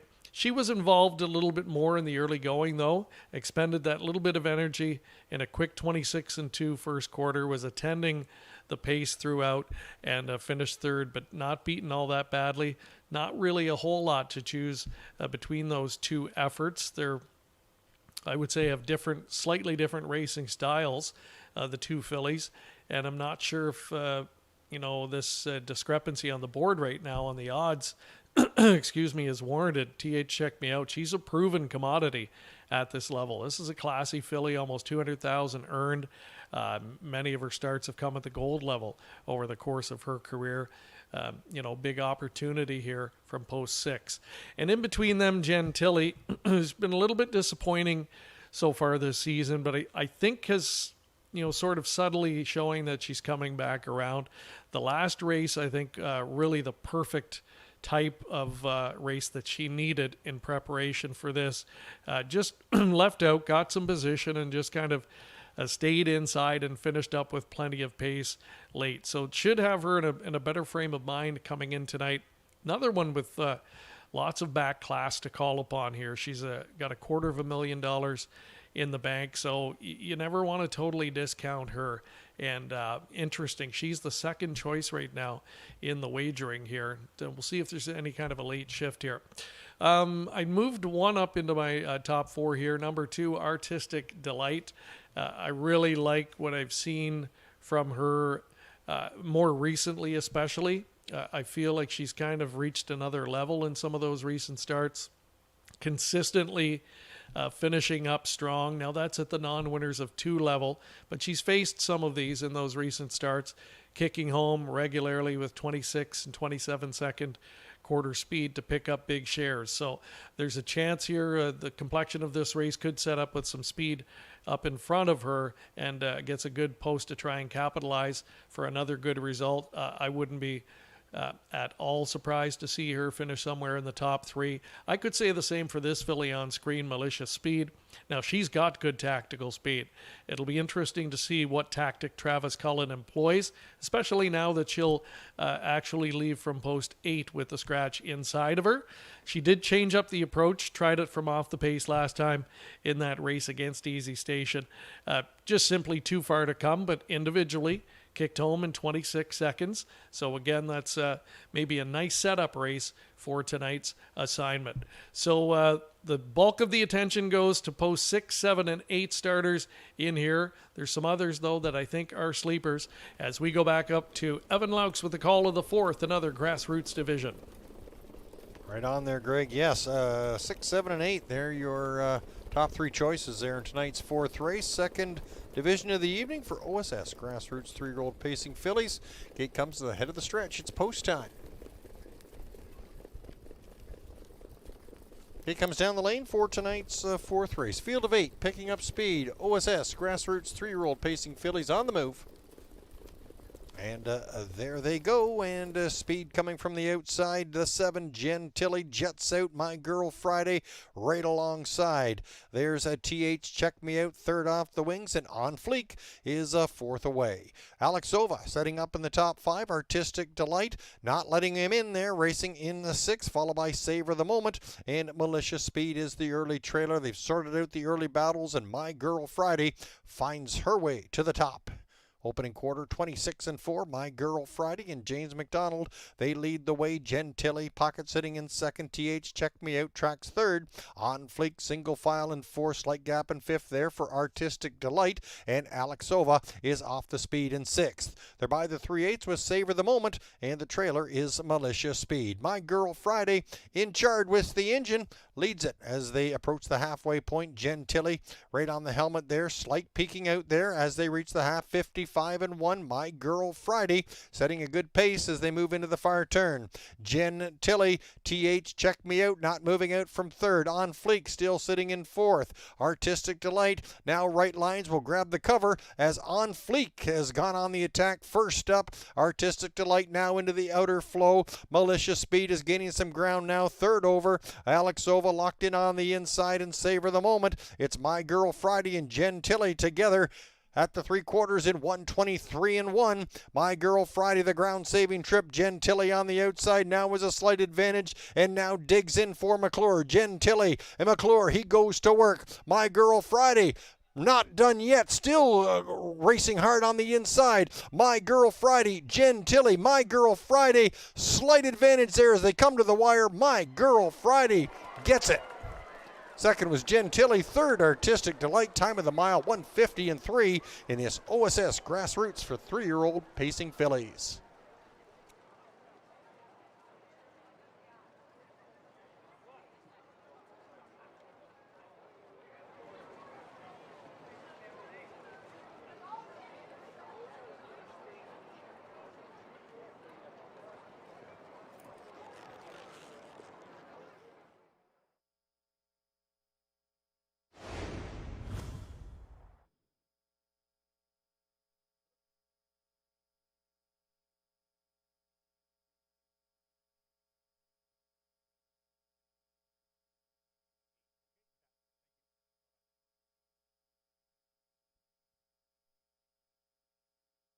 Inquiry going up on the board, possible pylon violation on the 8 My Girl Friday in the stretch. Please hold all tickets. Inquiry is up.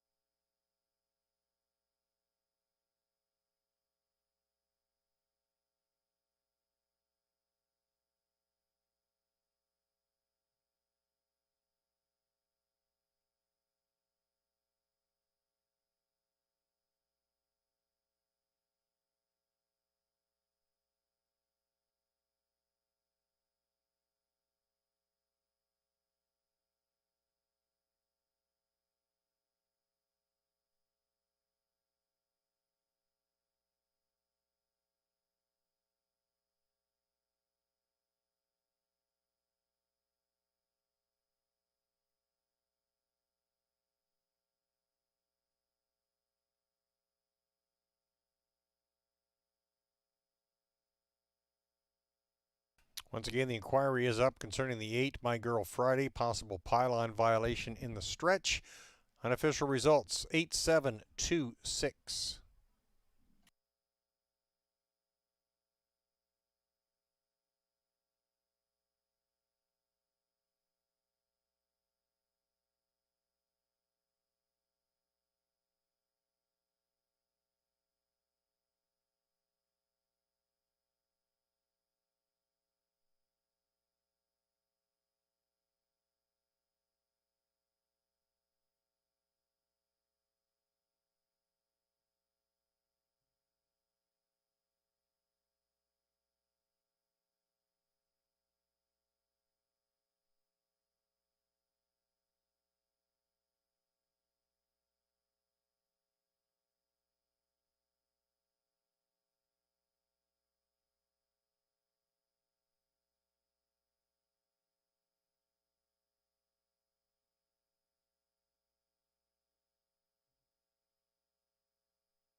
Regarding the inquiry, number 8 My Girl Friday was inside 2 consecutive pylons but was not lapped on. Therefore, there will be no placing. Numbers on the board will stand 8726.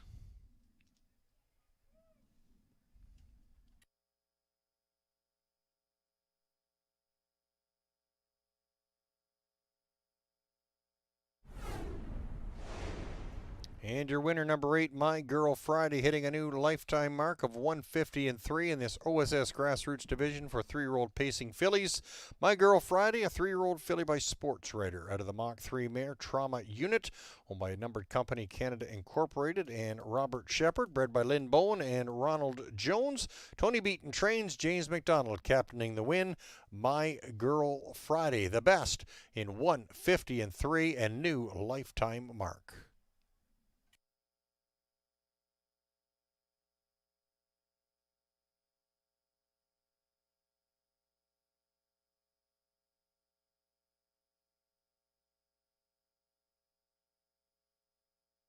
Official 8726.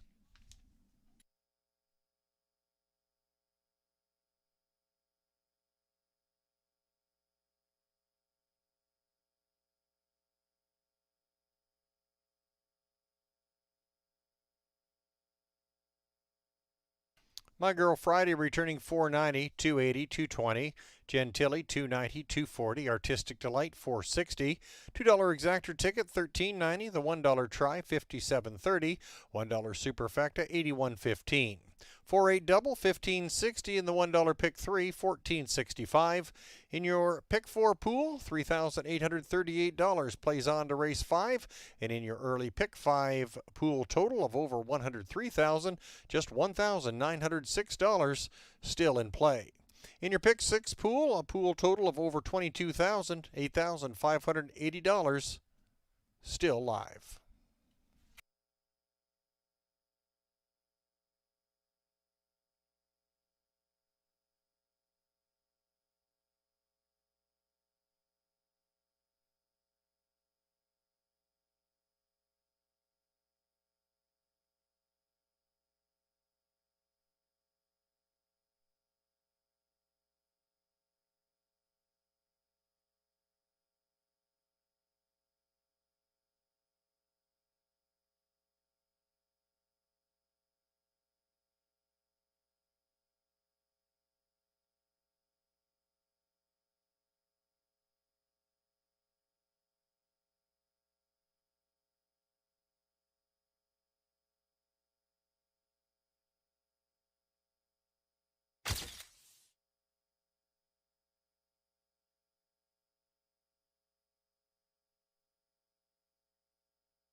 fourth race. Field of 8, picking up speed. OSS, Grassroots 3-year-old pacing fillies on the move.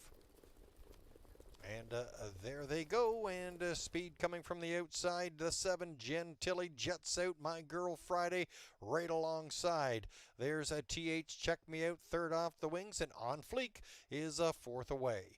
Alexova setting up in the top 5. Artistic Delight, not letting him in there, racing in the 6, followed by Savor the Moment, and Malicious Speed is the early trailer. They've sorted out the early battles, and My Girl Friday finds her way to the top. Opening quarter, 26-4, My Girl Friday and James McDonald. They lead the way. Gentilly, pocket sitting in second. TH, Check Me Out, tracks third. On Fleek, single file in fourth. Slight gap in fifth there for Artistic Delight. And Alexova is off the speed in sixth. They're by the 3/8 with Savor the Moment, and the trailer is Malicious Speed. My Girl Friday in charge with the engine. Leads it as they approach the halfway point. Gentilly right on the helmet there. Slight peeking out there as they reach the half. 55-1. My Girl Friday setting a good pace as they move into the far turn. Gentilly, TH, Check Me Out, not moving out from third. On Fleek still sitting in fourth. Artistic Delight now right lines will grab the cover as On Fleek has gone on the attack first up. Artistic Delight now into the outer flow. Malicious Speed is gaining some ground now. Third over. Alexova locked in on the inside, and Savor the Moment. It's My Girl Friday and Gentilly together at the 3/4 in 123-1. My Girl Friday, the ground saving trip. Gentilly on the outside now was a slight advantage, and now digs in for McClure. Gentilly and McClure, he goes to work. My Girl Friday not done yet, still racing hard on the inside. My Girl Friday, Gentilly, My Girl Friday, slight advantage there as they come to the wire. My Girl Friday gets it. Second was Gentilly. Third, Artistic Delight. Time of the mile, 1:50-3 in this OSS Grassroots for 3-year-old pacing fillies.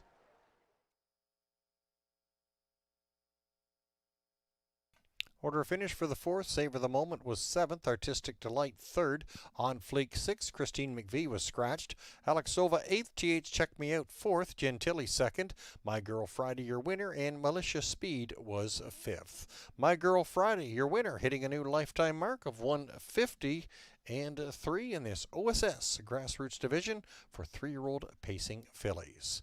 Looking ahead to the 5th race, number 4, Charmbo Stormy, bridle change of blinkers to blind.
Horses on parade for tonight's 5th race, final leg of the early pick 5, the 1 Tamara Hanover. James McDonald gets the call for trainer Carmen Osceola, owned by Daniel Serafian.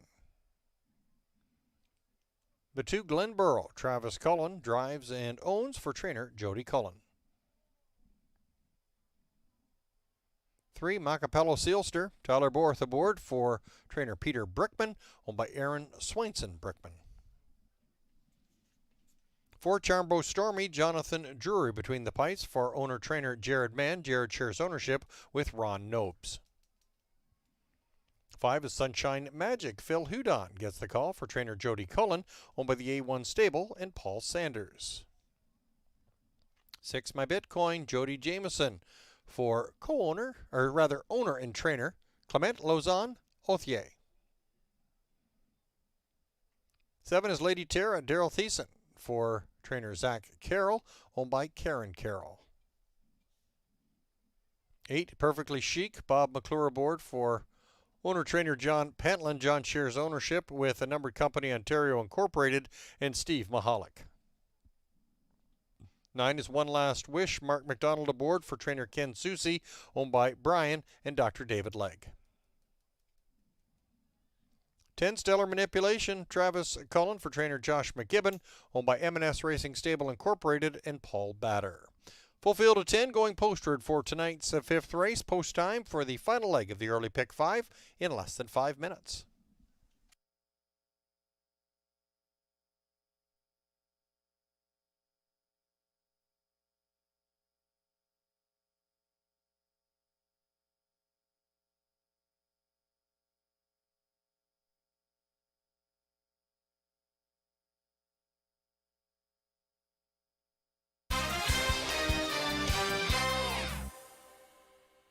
Tonight's early pick 5 coming to a conclusion next. Good luck to you if you're still going in that wager. Full field of 10 to cap it off. Mid-level condition pacing mares in this spot.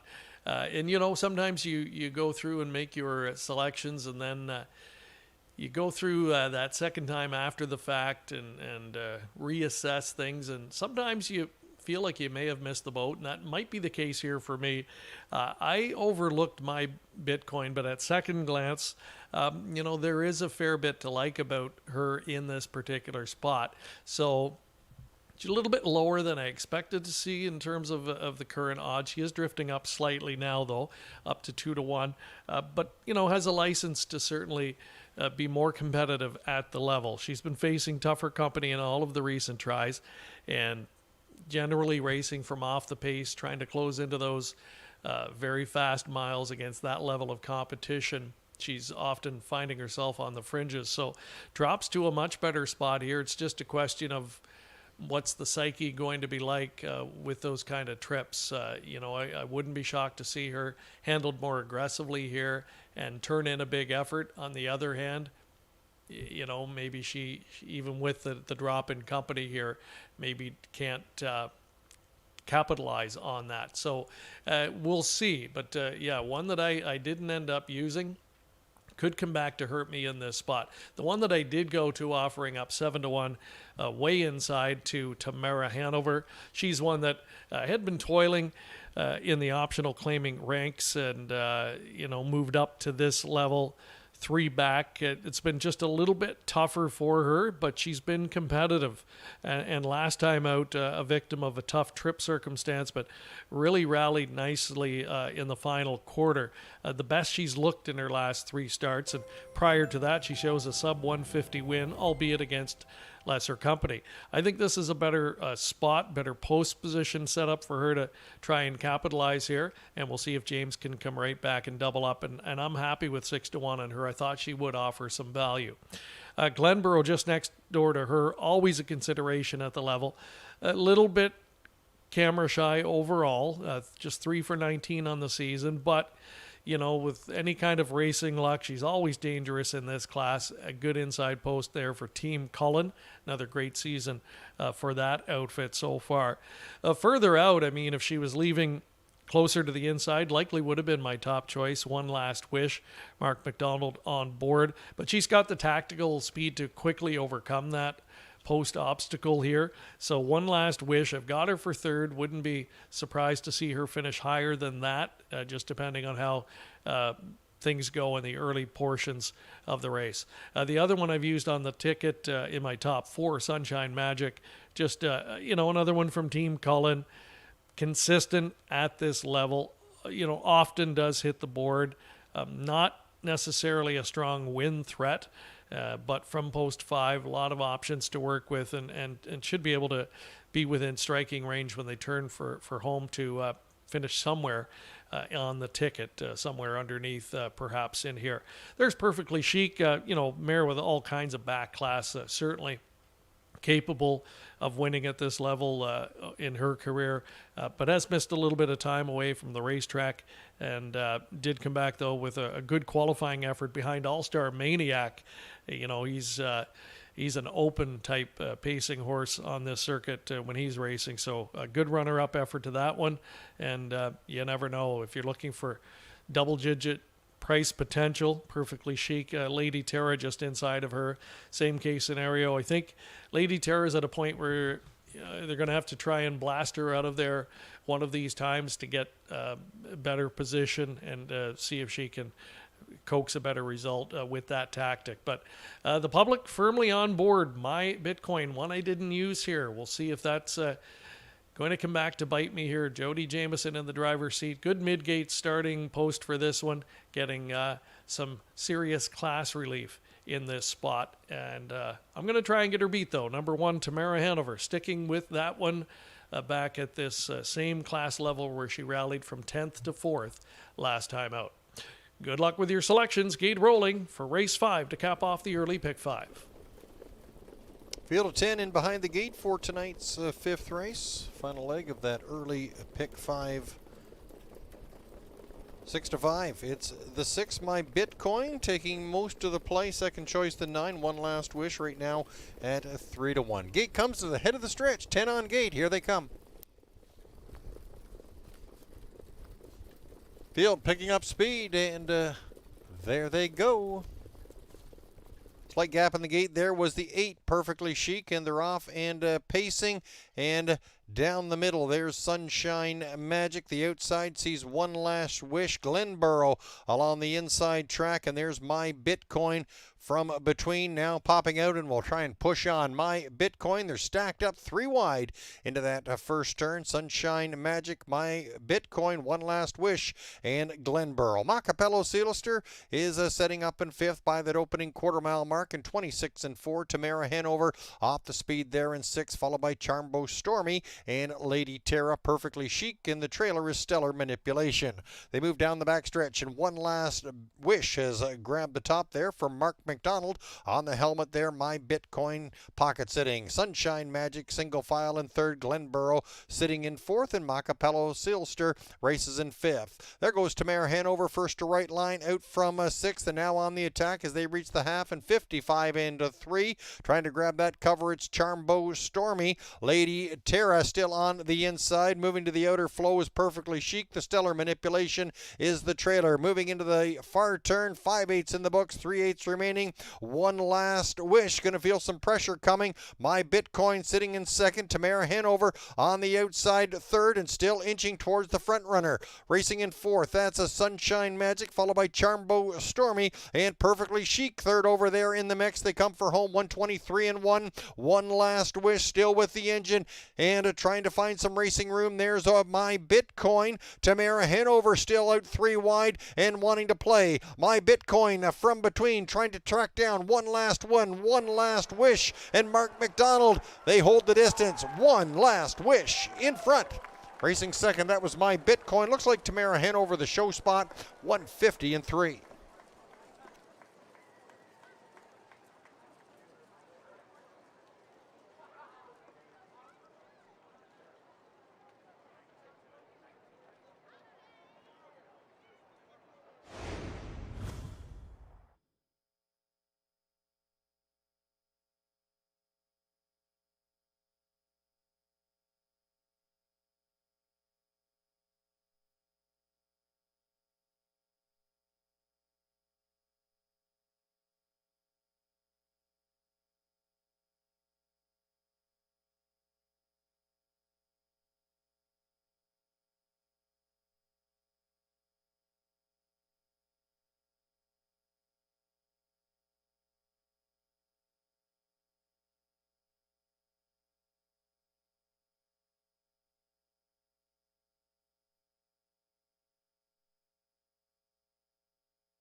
Numbers up, 9615.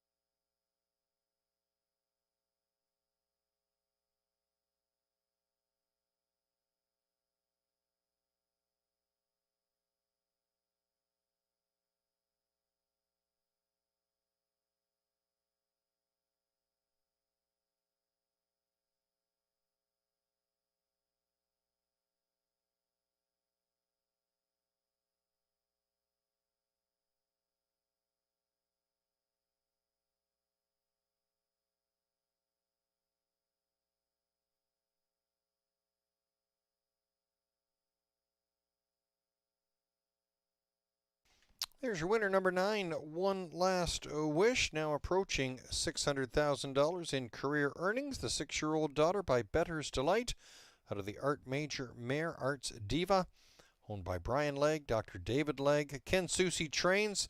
Mark McDonald executes the win. One Last Wish, 19th career victory. Tonight, a time of 1:50.3, just missing a season's best by a tick.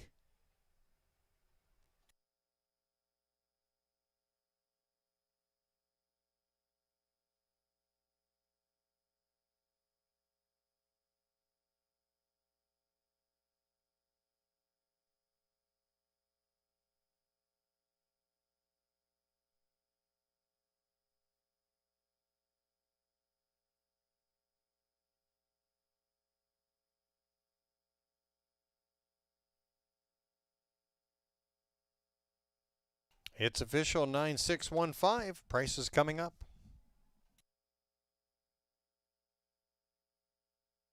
Payouts for the 5th race. One Last Wish, 770, 350, 290. My Bitcoin, 270, 230. Tamara Hanover, 380 to show. 9.6 Exactor, $22. $1 Triactor, $64.05. $1 Superfecta, $262.05. 8.9 Double, return $20.60. The $1 Pick 3, $33.05. And your $1 Pick 5, $258.95.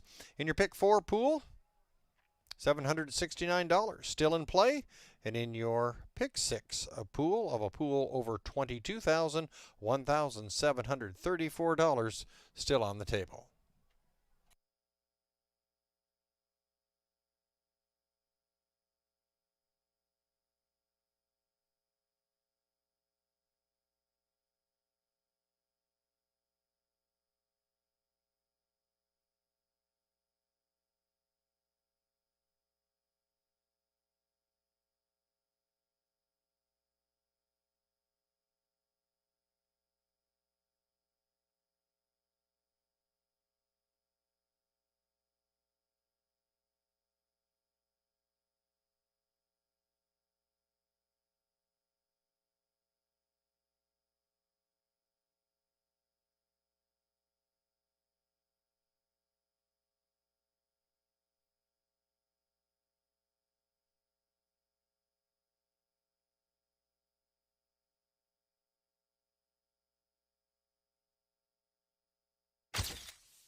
Picking up speed, and there they go.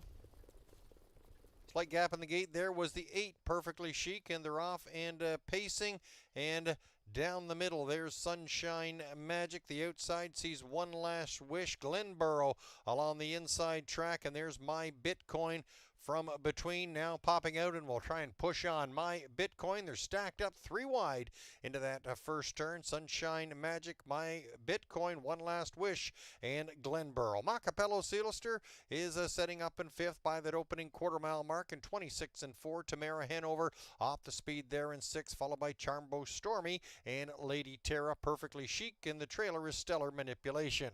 They move down the backstretch, and One Last Wish has grabbed the top there from Mark McDonald on the helmet there. My Bitcoin pocket sitting. Sunshine Magic single file in 3rd. Glenborough sitting in 4th, and Macapello Sealster races in 5th.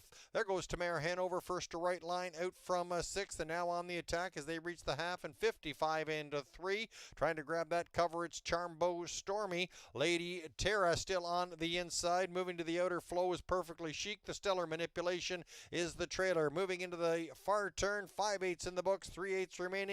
One Last Wish, going to feel some pressure coming. My Bitcoin sitting in 2nd. Tamara Hanover on the outside 3rd, and still inching towards the front runner. Racing in 4th, that's a Sunshine Magic, followed by Charmbo Stormy, and Perfectly Chic 3rd over there in the mix. They come for home, 123 and 1. One Last Wish still with the engine, and trying to find some racing room. There's My Bitcoin. Tamara Hanover still out 3 wide and wanting to play. My Bitcoin from between, trying to track down One Last Wish, and Mark McDonald. They hold the distance. One Last Wish in front.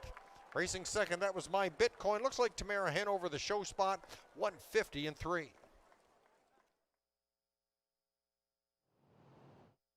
Order finish for the 5th race. Tamara Hanover 3rd, Glenborough was 5th, Macapello Sealster 10th, Charmbo Stormy 9th. Sunshine Magic was 4th, My Bitcoin 2nd, Lady Terra 7th, Perfectly Chic was 8th, One Last Wish your winner, and Stellar Manipulation finished 6th. One Last Wish, your winner, 150 and 3. Looking ahead to race 6, it's your Millard Farms elimination number 2. Kicks off the late pick 5. Number 6, Mahalo, goes from blinkers to a blind bridle.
Love horse racing?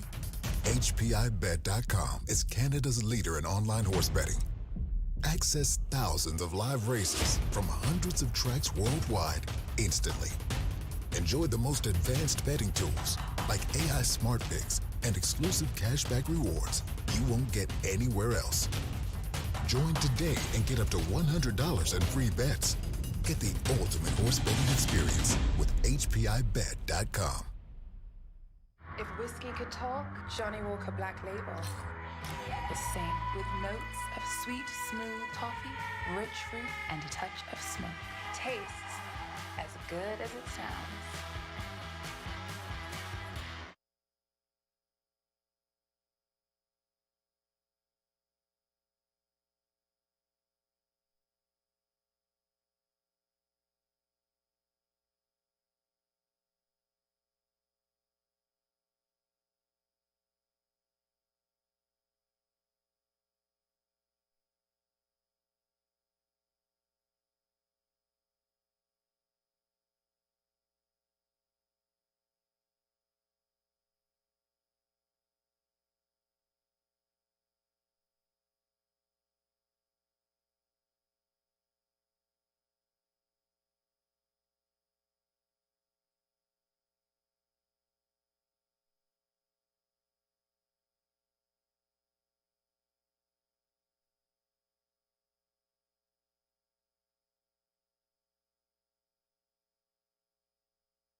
Horses on track for tonight's sixth race. They're on the trot for the Millard Farms elimination number 2, 2-year-old open trot. Number 1 is Honcho, Doug McNair for trainer Greg McNair, owned by Willow Oak Racing, LLC. 2 is Basio Blue Chip, Mark McDonald for owner-trainer Bruce Richardson. Bruce shares ownership with Peter Irwin. The 3 is 360, Jody Jameson for trainer Kyle Fellows, owned by Yolanda Fellows, Blair Corbet, Windermere Stables, LLC, and Hopkins Porter. 4 is Let's Play a Curie, Travis Cullen for trainer Scott McEnany. Scott shares ownership with Craig McEnany. 5, Security Leak, Todd Ratchford for trainer Matt Bax, owned by Al Lipfeld and Brad Grant. 6, Mahalo, Trevor Henry for trainer Rick Zeron, owned by the Rick Zeron Stables, Johnny Marvento and James Walker. 7 is Summit Bid, James McDonald between the pipes for trainer Sean Stacy, owned by Hudson Standardbred Stable Incorporated and Stephen Downey. Field of 7 going postward for tonight's 7th race. It's your Millard Farms elimination number 2 for 2-year-old open trotters. Post time set to go in less than 5 minutes.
Our first pick 5 of the night in the books, and the pick 5 ticket we mapped out did click for a little over $258 for a $48 investment. So we'll take that, and we'll try our hand again at the late pick 5 here. I've got 2 singles in the sequence, including right here in race number 6, and it is the second Millard Farms elimination of the night, and there's the one that I've landed on.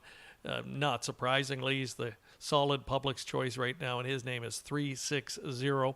Another of the Ontario sired colts in the group of eliminations this year, and Detonator Hanover, the muscle mass colt, we saw him win in a sparkling 53-4 back in the first split earlier on the program. Let's see if 360 can do something similar. He's the only one in the field that's been in the 54 range, and that came last time when he was runner-up to Unstable Genius. Just missed to that one. That one able to skim the pylons and find room, while 360 was out farther in the mix and did close up well to be a close second there. Talented son of muscle mass. It definitely looks like he's a little step ahead of the competition at this point in time. Did make the miss Q2 back, so you know, you do have to be cautious. But other than that, he was flawless in his first 3 outings, including a qualifying win and 2 victories to start his career. So that was a really nice way to rebound last time against gold rivals. And if he comes back to that, he should be awfully tough to beat. This is a race with a couple of newcomers that we don't know a whole lot about, including a first-timer Summit Bid. We're going to get a look at that one next. And this one, a $140,000 Lexington purchase, a Walner colt, regally bred, first foal from a sister to Watabid Hanover, who won the Goldsmith Maid as a 2-year-old back in 2024, and then a division of the Stanley Dancer last year. Unfortunately, that good filly died, but Summit Bid with tremendous pedigree potential, high-priced yearling, and has 2 qualifiers in preparation. And the most recent really stepped up the time and had a good back half of 58-2 to win on that day. This colt, it'll be a big test, though, to jump up and win against this level at first asking. but who knows? Team Stacy, they certainly know their way around top stakes prospects. James McDonald on board the colt, and if anyone could win at first asking, potentially this guy. He does look fantastic on the track. Baccio Blue Chip made my top 3 as well.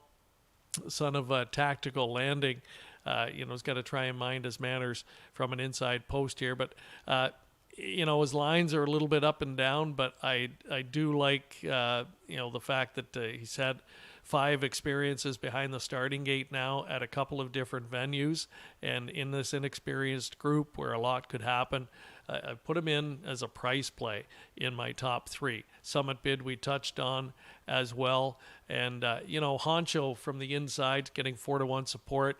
It's been an interesting trend with him so far. It seems to go a good one, then a break, then another good one, and then a break. So if that trend were to continue tonight, he's on path for a good race this evening. Honcho did win in 58 in a condition event, 2 back. Going to have to lower his time, I think, a little bit to contend for the win here. And Mahalo, maybe a question mark as we get a look at that one with Trevor Henry on board from the Rick Zeron stable. He disappointed me a little bit last time. I thought he'd be better coming in off 3 qualifying tries.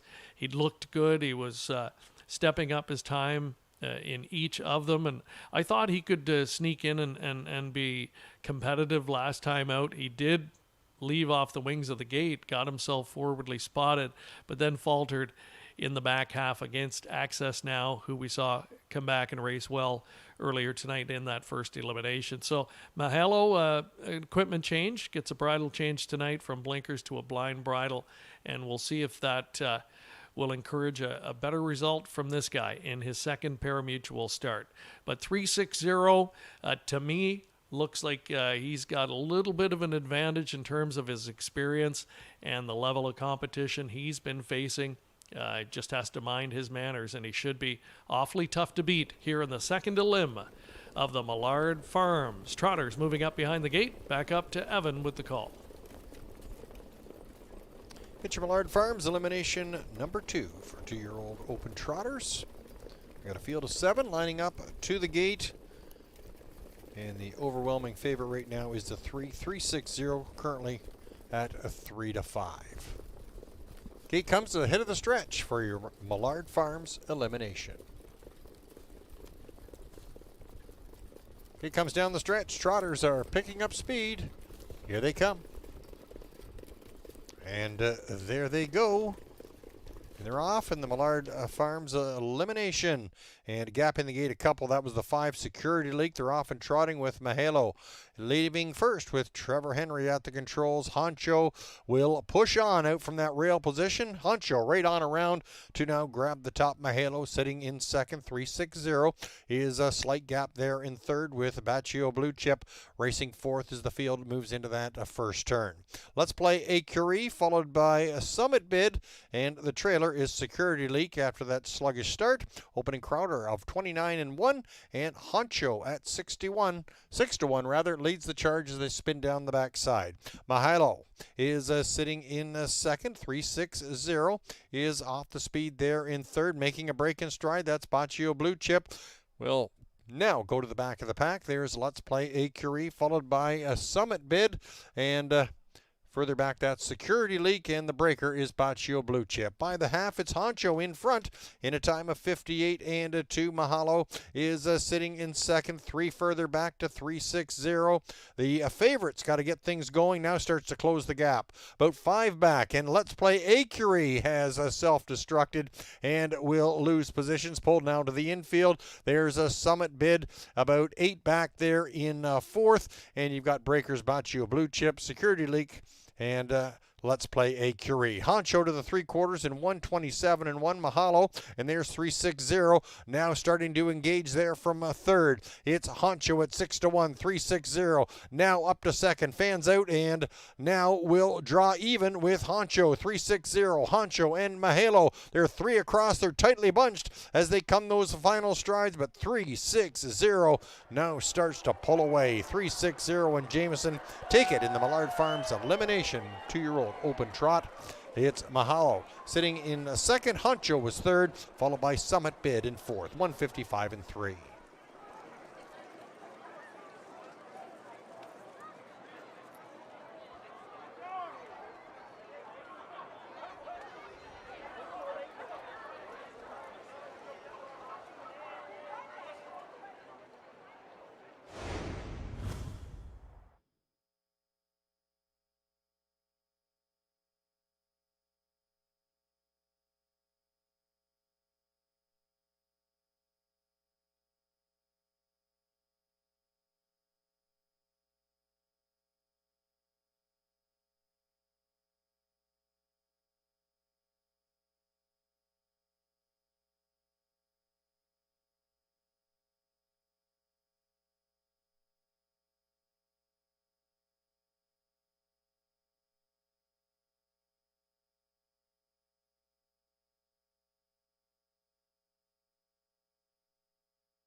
Numbers on the board, 3617.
Recently capturing the National Driving Championship in Clinton, Ontario, Jody Jamieson finds his way to the winner's circle here tonight at Woodbine Mohawk Park with number 360 in the Millard Farms elimination for 2-year-old Open Trotters.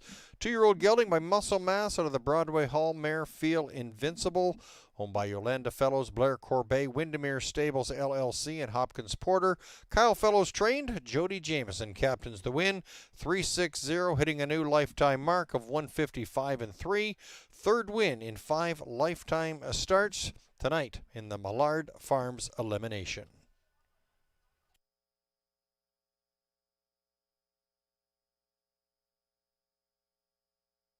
Official 3617.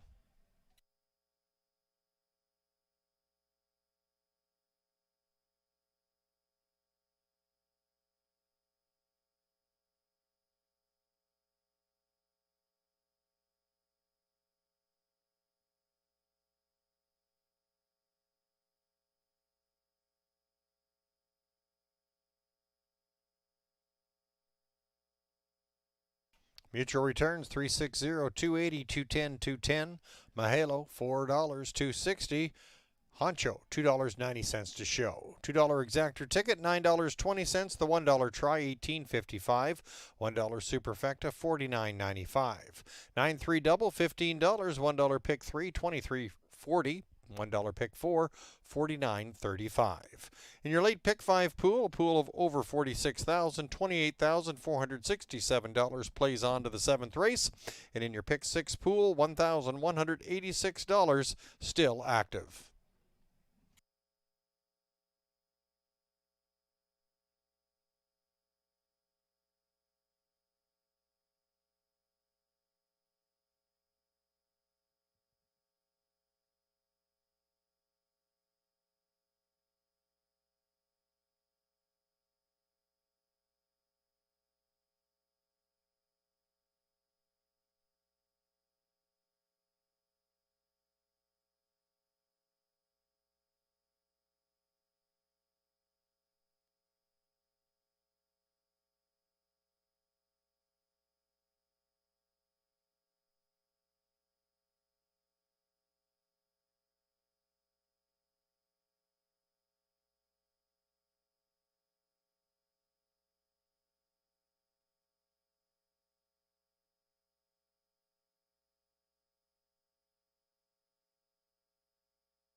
Here they come.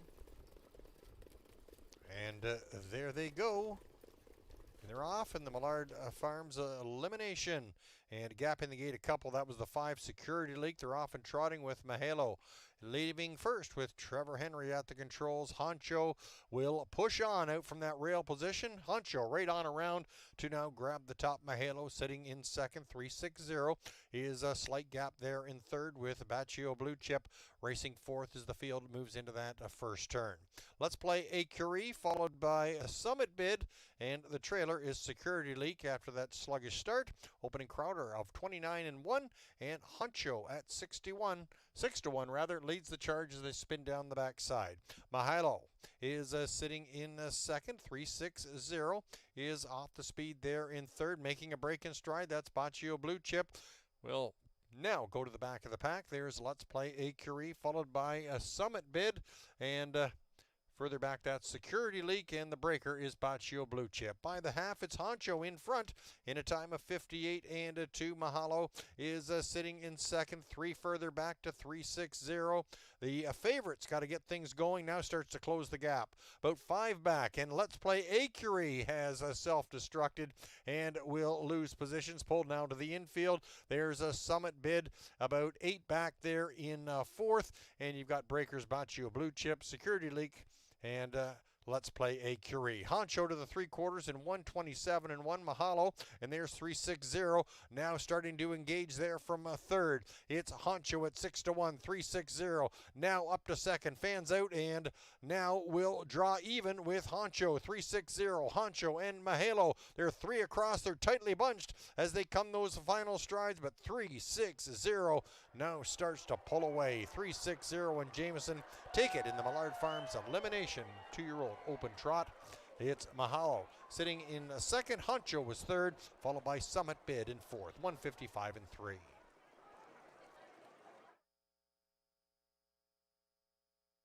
Order of finish on the 6th race. Honcho third, Baccio Blue Chip was 5th, 360 your winner. Let's Play a Curie 7th, Security Leak 6th, Mahalo was 2nd, Summit Bid finishing 4th. 360 the best in a new lifetime mark of 155 and 3 in the Millard Firms elimination.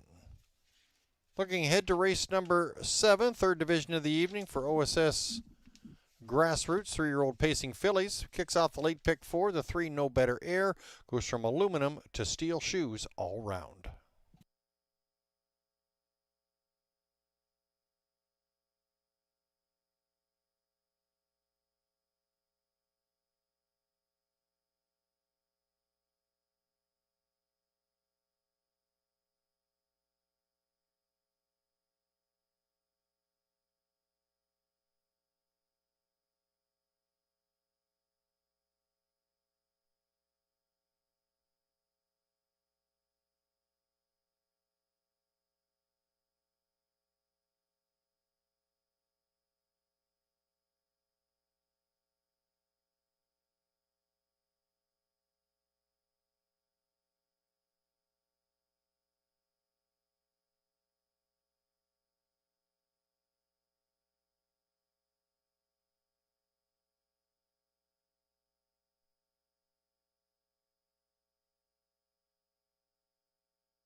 Third division of the evening for 3-year-old pacing fillies in the grassroots division. Number 1 is Annie's Diva, Louis Philippe for trainer Blaine McKenna, owned by Suzanne McKeegan.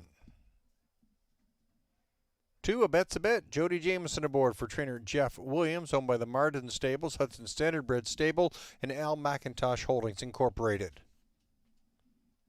3, No Better Air, Trevor Henry drives for trainer Scott McEnany, owned by Andrea Lee Racing Stables Incorporated, Versakis Racing, and Scott McEnany. 4, Tainted Love, Scott Young aboard for trainer Gary Murner, owned by Cheryl Cherry. Number 5, McBubbles, James McDonald for trainer John Pentland, owned by the Hutt Racing Stable. 6, I'm No Pet, Doug McNair drives for trainer Herb Holland, owned by Vincenzo Strangis. 7 is Angels Among Us, Travis Cullen drives and co-owns with co-owner and trainer Jody Cullen, Ron Cullen, also sharing in the ownership with Keith Hanna. 8, PNG Shadow, Mark McDonald aboard for owner and trainer Dr. Ian Moore. RG McGroup Limited and Serge Savard share in the ownership group. Field of 8 going postward for tonight's 7th race, OSS Grassroots.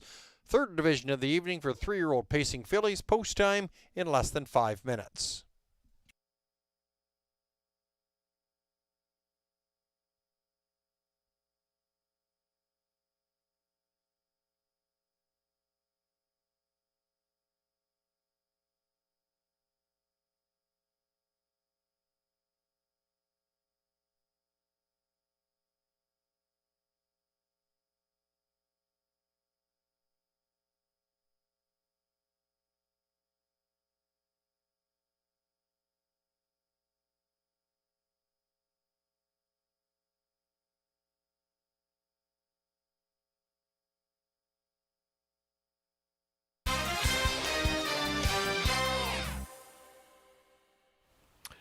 Our final Ontario Sire Stakes Grassroots division of the night coming up next here, race number 7, which will start the pick 3 and late pick 4 as well. And there's a look at my top selection. A Bet's a Bet, top choice on the board right now at 8-5. Just 2 wins this season in her 9 trips postward, but she's been in better overall form recently and came off the qualifier last time out, raging with pace at the end. I picked against her in that last start. Madame Panic, the one that I picked, did dig in and win it, but she was pushed right to the limit by A Bet's a Bet, made a menacing 3-wide move turning for home and chased all the way to the end. Did not give up the fight, and that's what really impressed me with the effort last time out for this one. Who had not raced in about a month. So that was a really good return engagement for this filly, trained by Jeff Williams and the daughter of All Bets Off.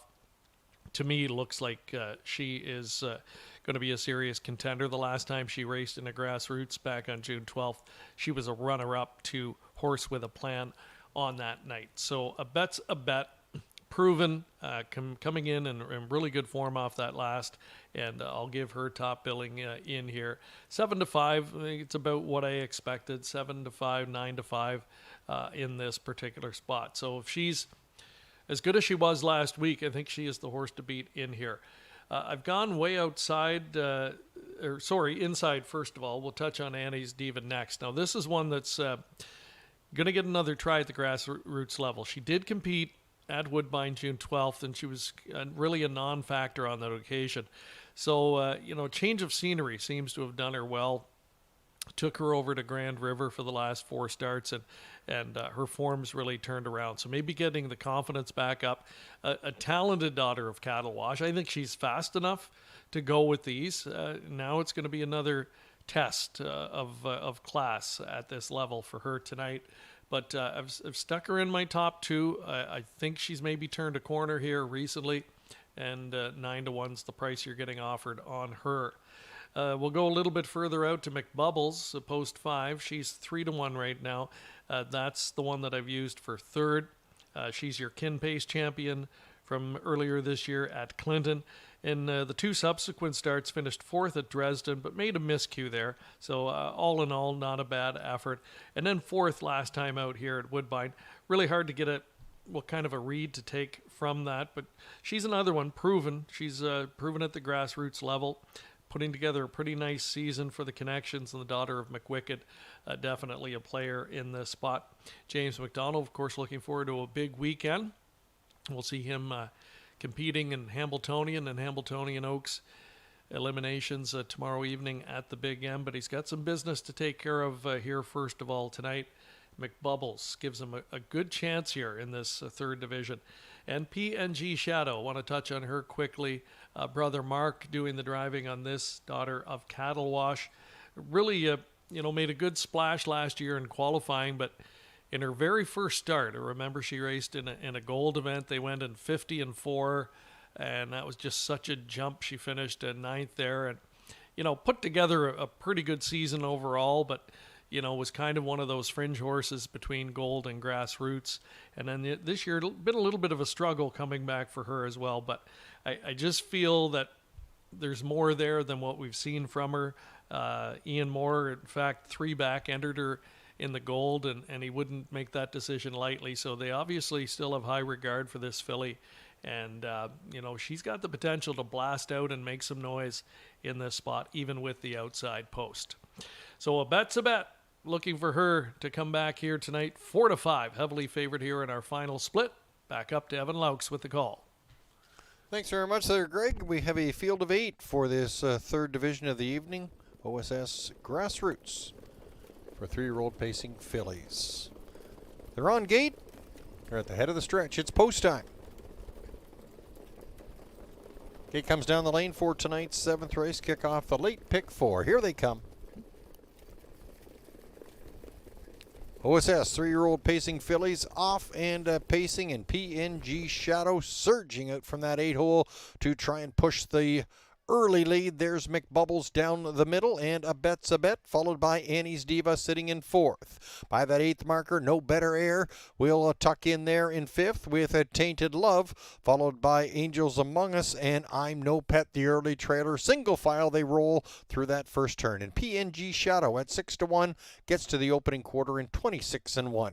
McBubbles is a pocket sitting in 2nd, couple further back to a bet's a bet, followed by Annie's Diva in 4th. No Better Air single file in 5th. Tainted Love followed by Angels Among Us, and the trailer is I'm No Pet. By that 3/8 mark, they're approaching the halfway point, and on the move, a bet's a bet out of 3rd, now 2nd, and will challenge PNG Shadow. A bet's a bet now grabs the front at the halfway point in 54-3. PNG Shadow now will ride the pocket trip. McBubbles sitting in 3rd into the far turn. Annie's Diva is 4th. No Better Air is 5th. Now peeking to that outside. Tainted Love will slide up the inside. Angels Among Us and I'm No Pet around towards that 3/4, and there goes McBubbles out like a shot, and now will challenge on the outside. Slight advantage for McBubbles. A bet's a bet on the inside, followed by PNG Shadow and Annie's Diva. They come for home with a 123-1 3/4 throwdown. A bet's a bet on the inside. McBubbles on the outside. Here comes PNG Shadow out fresh and hot, and now trying to close on the front runner. McBubbles slight advantage. A bet's a bet on the inside. McBubbles, PNG Shadow still coming. McBubbles down the middle. McBubbles takes it. This OSS Grassroots division for 3-year-old pacing fillies. McBubbles in front. PNG Shadow 150-4.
Numbers up 5824.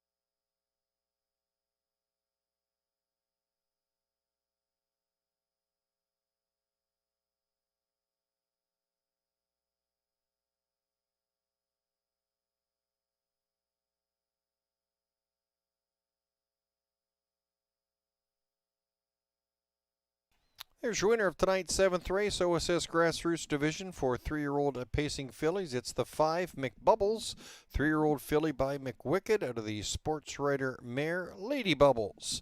Owned by Hutt Racing Stable, trained by John Penland and driven to victory by James McDonald. James picking up his 2nd OSS win of the evening. McBubbles hitting a new lifetime mark of 150 and a 4th win in 2026 for McBubbles in this OSS division.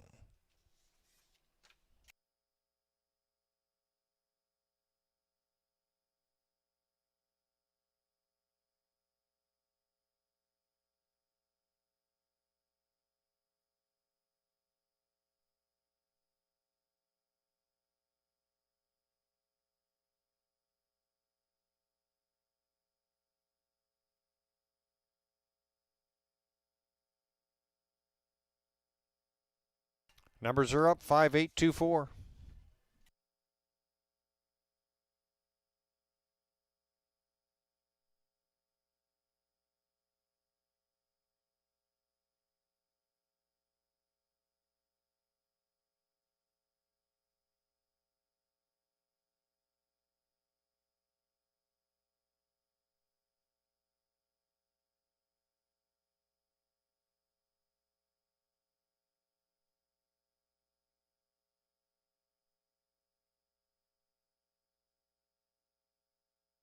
Official 5824. Prices coming up. McBubbles returning 470, 260, 210. PNG Shadow 510, 330. A bet's a bet, 210 to show. $2 exactor ticket, $25.50. $1 try, $28.15. $1 superfecta, $261.10. 3-5 double, $11. $1 pick 3, $25.10. In your pick 4 pool, $10,312. We'll move on to race number 8. In the pick 5 pool, $7,272 still in play. And in your pick 6 pool, $261.28 still on the table.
Gate comes down the lane for tonight's 7th race. Kick off the late pick 4. Here they come. OSS 3-year-old pacing fillies off and pacing, and PNG Shadow surging out from that 8 hole to try and push the early lead. There's McBubbles down the middle, and A Bet's a Bet, followed by Annie's Diva sitting in fourth. By that eighth marker, No Better Air will tuck in there in fifth with a Tainted Love, followed by Angels Among Us and I'm No Pet, the early trailer. Single file they roll through that first turn. And PNG Shadow at 6-1 gets to the opening quarter in 26-1. McBubbles is a pocket sitting in second, couple further back to A Bet's a Bet, followed by Annie's Diva in fourth. No Better Air single file in fifth. Tainted Love followed by Angels Among Us, and the trailer is I'm No Pet. By that 3/8 mark, they're approaching the halfway point, and on the move, A Bet's a Bet out of third, now second, and will challenge PNG Shadow. A Bet's a Bet now grabs the front at the halfway point in 54-3.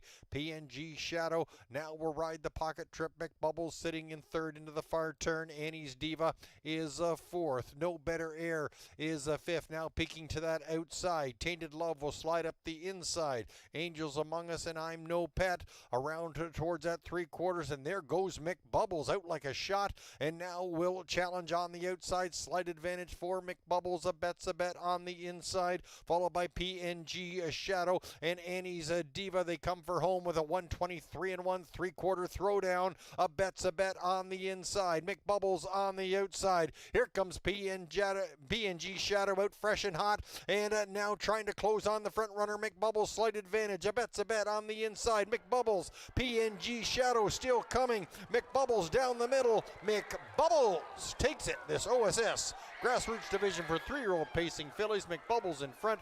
PNG Shadow 150-4.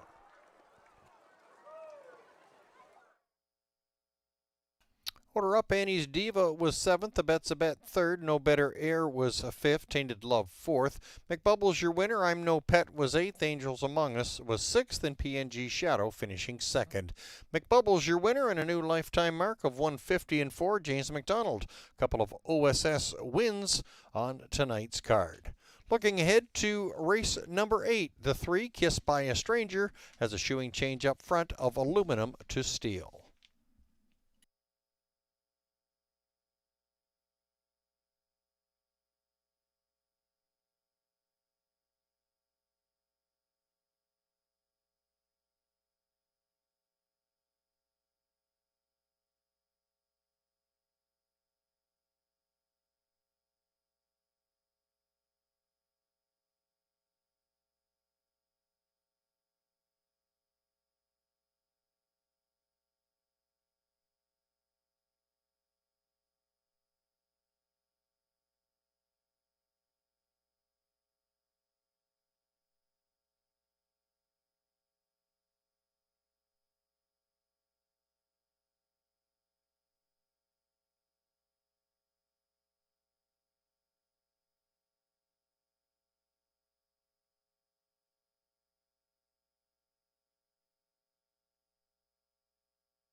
Horses in parade for the 8th race, number 1 MC, Bob McClure driving for trainer Paul Reed, owned by Kendra Castleman. 2, Sweet Mary Lou, Mark McDonald for trainer Paul Court, owned by Dressy Dragajevich and Scott Enman. 3, Kiss by a Stranger, Travis Henry for trainer Matt Dupuis, owned by R. Miskokoman. 4 is Artie's Awash, Doug McNair for trainer Paul Court, owned by MT Stables Ontario Incorporated. 5, Laney Blue, Daryl Thiessen for trainer Matt Dupuis, owned by Jim Fraley. 6 is Favoritism, James McDonald for trainer Nick Galucci, owned by the Millar Farms. 7, J-Port Diamond, Michael Horner drives and trains for owner Mark Horner. 8 is Adina Hanover, Scott Young between the pipes for trainer Sean Stacy, owned by Nickway Farms. The 9 is Una Momenta, Louis Philippois for trainer Roger Mayotte. Roger shares ownership with Ben Moudry, Louis Liebenau, and Larry Curtis. Field of 9 goes postward for tonight's 8th race to kick off the late pick 3, post time in under 5 minutes.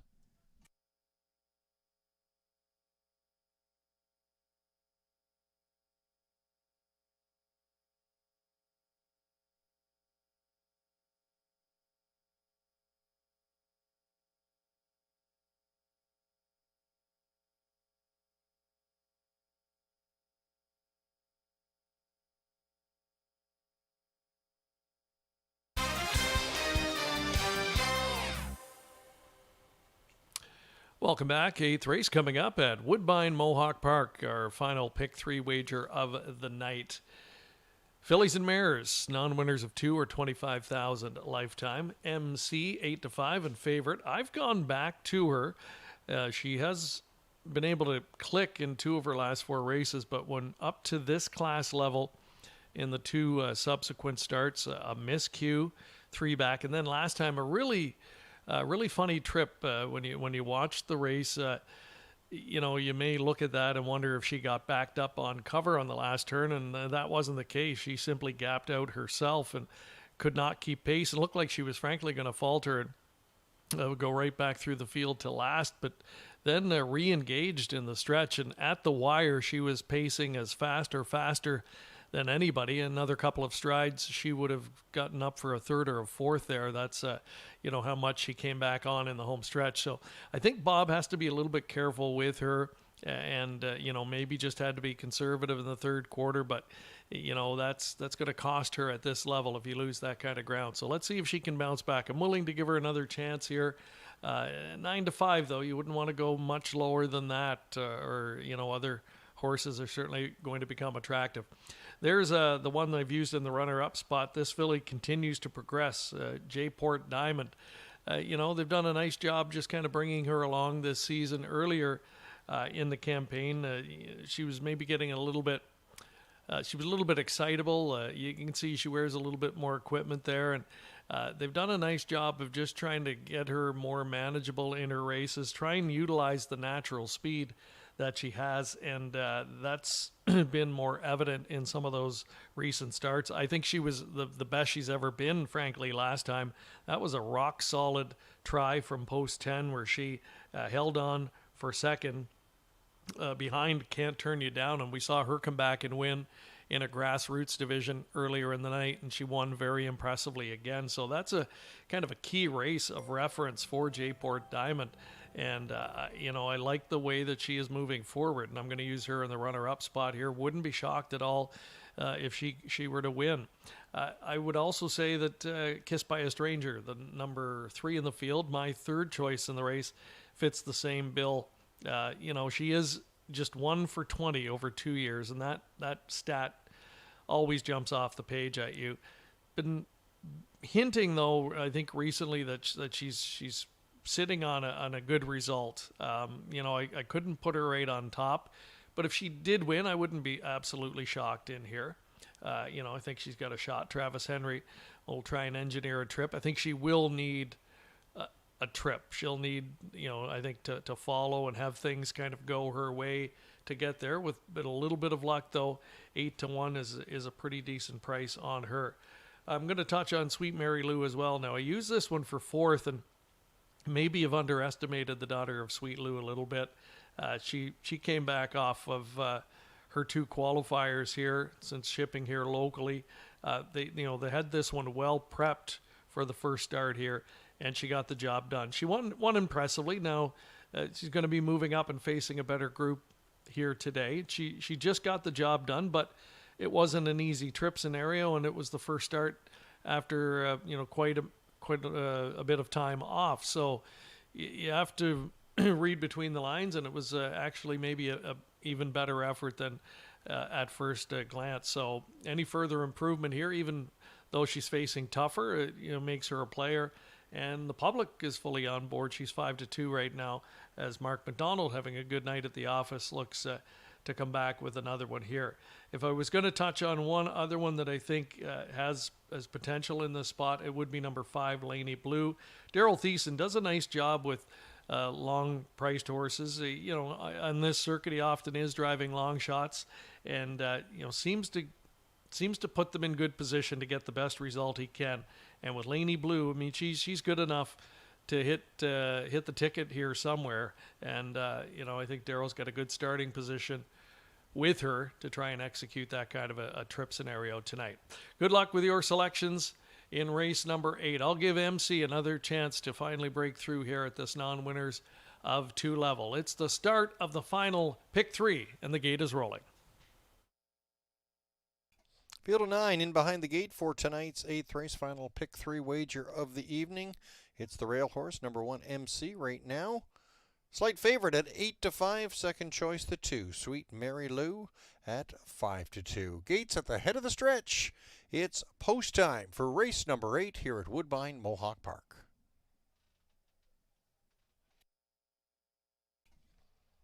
Gate swings down the lane for tonight's 8th race. Field is picking up speed. Here they come. And there they go. And a nice beginning there for all 9 in this 8th race, and they're off and pacing out from the 7-hole. J-Port Diamond, Kissed by a Stranger out from the 3-hole. There's Adina Hanover, aggressive beginning from the 8-hole. It's Favoritism, and there's Laney Blue setting up in the top 5. Sweet Mary Lou, followed by MC. Final 2 are Artie's Awash and Una Momenta. J-Port Diamond at 9-1, leading the way through that first turn. Hits the opening quarter in 27-2. Adina Hanover racing in second. Kissed by a Stranger is third, with Favoritism in fourth. In 5, it's Laney Blue off the speed in 6. That's Sweet Mary Lou, followed by MC racing 7th. And Artie's Awash and Una Momenta is the trailer. Approaching the halfway point, it's J-Port Diamond leading the way now with a couple of lengths separation over Adina Hanover. Kissed by a Stranger, unchanged from third, and Favoritism hits fourth at the half. 56 and fourth. Sweet Mary Lou now to the outside. MC will grab that cover, and also Favoritism popping out. Now going first up. Favoritism is really making some strides now. The outer flow is starting to roll. Sweet Mary Lou. MC is trying to catch that outer flow cover on the inside. Laney Blue, Una Momenta, and Artie's Awash now in that outer flow. J-Port Diamond still leading the way as they swing their way towards the 3/4. Adina Hanover on the inside track, and Favoritism followed by Sweet Mary Lou, 125 and 2, and they come for home.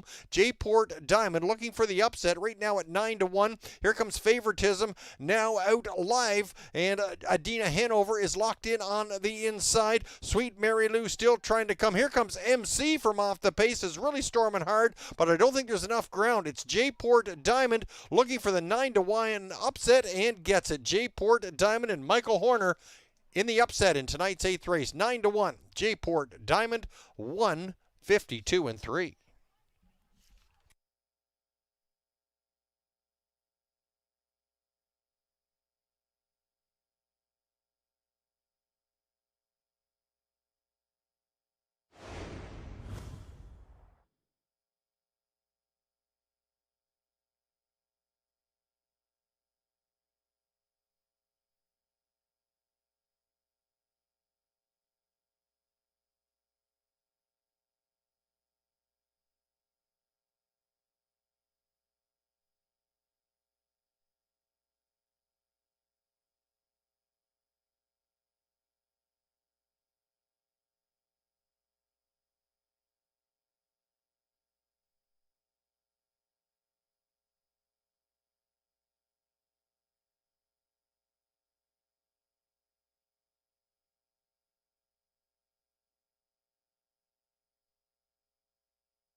Numbers up, 7816.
There's your winner, number 7, J-Port Diamond, providing a 9-1 upset in tonight's 8th race.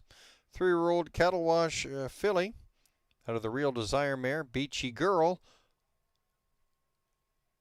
owned by Mark Horner,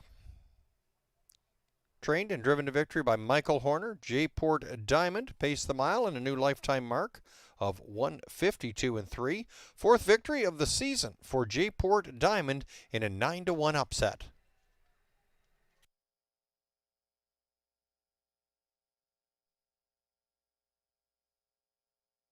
Official 7816, prices coming up.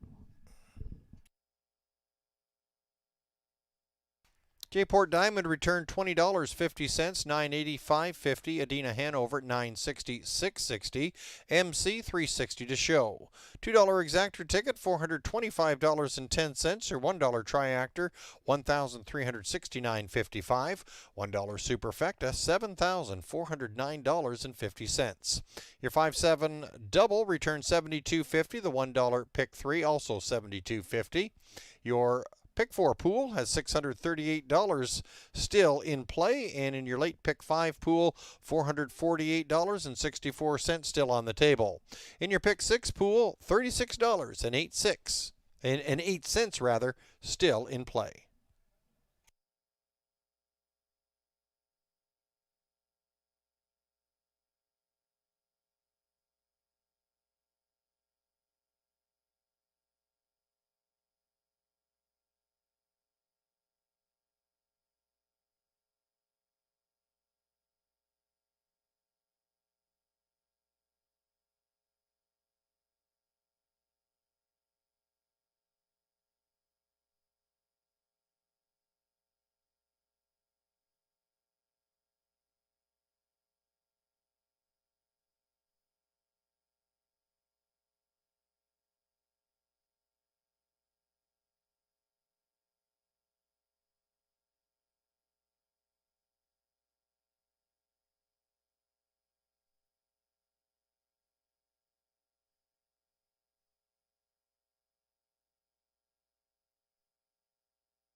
Here they come. And there they go. A nice beginning there for all 9 in this 8th race, and they're off and pacing out from the 7-hole. J-Port Diamond, Kissed by a Stranger out from the 3-hole. There's Adina Hanover, aggressive beginning from the 8-hole. It's Favoritism, and there's Laney Blue setting up in the top 5. Sweet Mary Lou, followed by MC. Final 2 are Artie's Awash and Una Momenta. J-Port Diamond at 9-1, leading the way through that first turn. Hits the opening quarter in 27-2. Adina Hanover racing in second. Kissed by a Stranger is third, with Favoritism in fourth. In 5, it's Laney Blue off the speed in 6. That's Sweet Mary Lou, followed by MC racing 7th. And Artie's Awash and Una Momenta is the trailer. Approaching the halfway point, it's J-Port Diamond leading the way now with a couple of lengths separation over Adina Hanover. Kissed by a Stranger, unchanged from third, and Favoritism hits fourth at the half. 56 in fourth. Sweet Mary Lou now to the outside. MC will grab that cover, and also Favoritism popping out. Now going first up. Favoritism is really making some strides now. The outer flow is starting to roll. Sweet Mary Lou. MC is trying to catch that outer flow cover on the inside. Laney Blue, Una Momenta, and Artie's Awash now in that outer flow. J-Port Diamond still leading the way as they swing their way towards the 3/4. Adina Hanover on the inside track, and Favoritism followed by Sweet Mary Lou, 125-2, and they come for home. J-Port Diamond looking for the upset right now at 9-1. Here comes Favoritism now out live, and Adina Hanover is locked in on the inside. Sweet Mary Lou still trying to come. Here comes MC from off the pace, is really storming hard, but I don't think there's enough ground. It's J-Port Diamond looking for the 9-1 upset and gets it. J-Port Diamond and Michael Horner in the upset in tonight's 8th race. 9-1. J-Port Diamond 152-3. Order up for the 8th race. MC was 3rd, Sweet Mary Lou 6th, Kissed by a Stranger 5th. Artie's Awash was 9th, Laney Blue 7th, Favoritism 4th. J-Port Diamond your winner, Adina Hanover 2nd, and Una Momenta was 8th. J-Port Diamond hits a new plateau of 152-3 in tonight's 8th race. Looking ahead to the 9th race, it goes as programmed. 8 starters, no changes.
Horses on track for tonight's 9th race to kick off the late double. The one is Ultimate Desby James McDonald for trainer Jacques Dupont, owned by Écurie CSL. Number 2 is Verity Blue Chip, Mark McDonald aboard for trainer Greg McNair, owned by Strideline Racing. 3, Carrera Sunset, Trevor Henry aboard for trainer Jacques Dupont, owned by Écurie CSL. 4, She's a Streaker. Travis Henry gets the call for trainer Seamus Quill, owned by W. Donovan. 5 is Cold Creek Fuego. Louis Philippois for trainer Dan Walker, owned by Cold Creek Standardbred. 6 is Sangria Summer. Bob McClure for trainer Luke Blay, owned by Determination.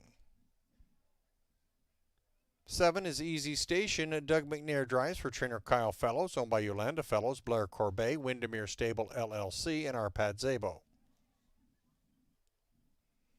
8 is Sensationalize. Travis Cullen for trainer Jody Cullen. Jody shares ownership with Ron Cullen, the A1 Stable, and Donald McCrae. Field of 8 going postward for tonight's 9th race kicks off the late double feature. Post time in less than 5.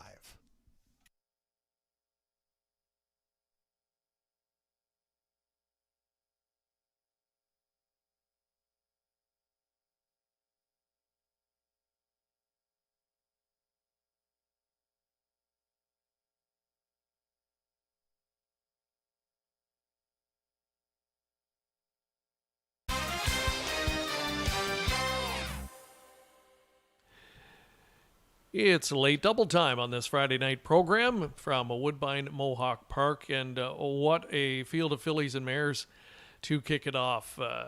Excellent race, top to bottom. I think it's the best overall race of the night, best overall betting proposition as well. When you consider the quality and how competitive the group is, so they'll be chasing $33,000 in purse money here.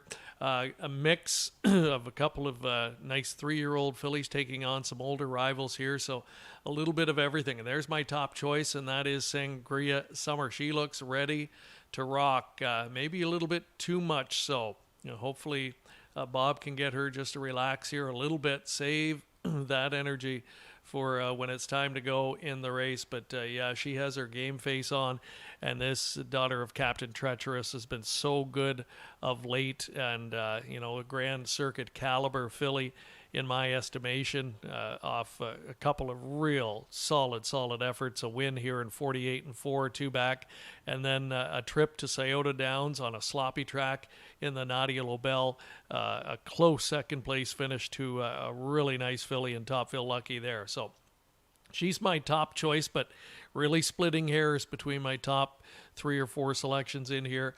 The other 3-year-old filly I use in the runner-up spot.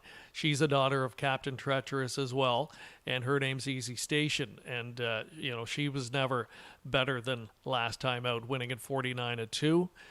Excuse me, a filly that made a good account of herself earlier in the Fan Hanover back in June, 2nd in the Elim, and then 6th in the final against the great Luadipa, Be Perfect BG, and the like. Easy Station, a quality filly that even with a post toward the outside of the gate, very dangerous in here. Carrera Sunset, I've used this one for third, a bit of a price play. She got it done against slightly lesser company in 48-1, and that was back on June 27th. I mean, that's a big league effort, no matter how you slice it. Beat Horizon, Sealster, and Easy Station on that occasion, and just give it a little bit of time off there, but requalified sharply. Second to Bojangles in his return qualifier there, July 24th. So even with a little bit of downtime, Carrera Sunset is the quality of mare that can simply lay up close, and she'll be heard from late, even after missing the time. As far as closers are concerned, there really aren't much better in this field than She's a Streaker. The number 4, you're getting 9-1 on her as well. In winning 2 of her last 3, they've both been from well off the pace. Now, the pace scenario really favored her in those 2 victories. They put up big front halves in front of her, and she was there to pick up the pieces. So the daughter of Huntsville will be looking for something similar, but that'll be, she'll be at the mercy of the pace in here. That's why I didn't put her up a little bit higher than that number 4 spot, but she easily could move up in the pecking order here, depending on how things go. I was just outside a moment ago chatting with Mark McDonald briefly before this race, and he was shaking his head too, looking at his mare Verity Blue Chip, and she was 8-1 when we were talking, and he said, this is a mare that won at 48-3 not that long ago, and she's 8-1, and she since has come back to be a competitive 5th in the Open, beat just a couple of lengths against Let's Enjoy. So one of those races, I mean, they're 8 talented mares. They're all quite comparable, and it truly is one of those races where no matter who wins, you're not going to be surprised, and trying to trip handicap this, almost impossible. Really good race. So if you've got one you like in here, take a stand to cheer for them, and you should get well rewarded likely in here. But Sangria Summer, she was 8-5 morning line, 7-5 here as we near the start of race number 9. It's your last chance if you're playing tonight's late doubles. You want to move in and make those wagering selections. And the next voice you'll hear will be that of Evan Laux with the call of the upcoming 9th.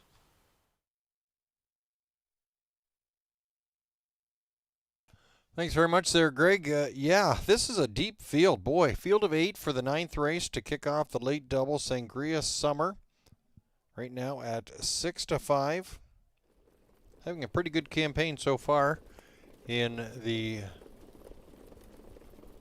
second year of racing. Sangria Summer right now over 107,000 in the bank this year, and right now you're on the board favorite. Looks strong, but as Greg mentioned, pretty deep field. No matter who you pick here, boy, this should be a good one to set up. It's post time for race number 9 to kick off the late double here at Woodbine Mohawk Park.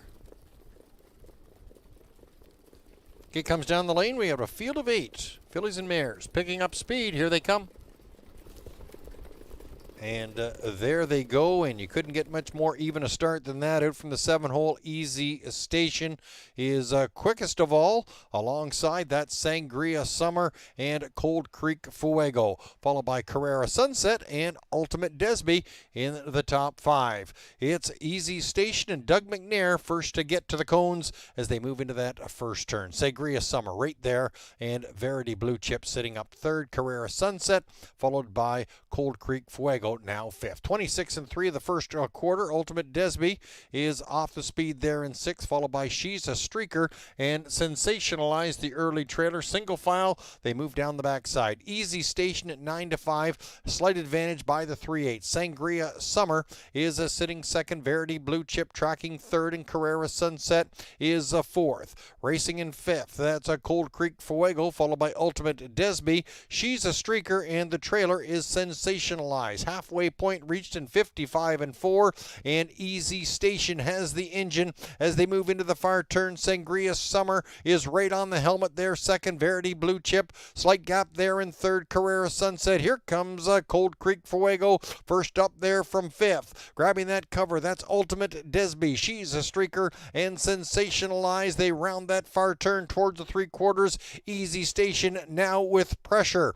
Verity Blue Chip on the outside. Sangria Summer needs to find some racing room. 124 and 1 to the 3/4, and it's Easy Station, slight advantage. Verity Blue Chip. Sangria Summer needs an inside seam and now finds it. Sangria Summer will go on the attack. Easy Station still has the advantage. Verity Blue Chip. Ultimate Desby trying to come from off the pace, sliding up the inside. Sangria Summer nosing out Easy Station. Looks like Verity Blue Chip at Ultimate Desby for show in 4th. 150-1.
Unofficial results 6-7, 2-1.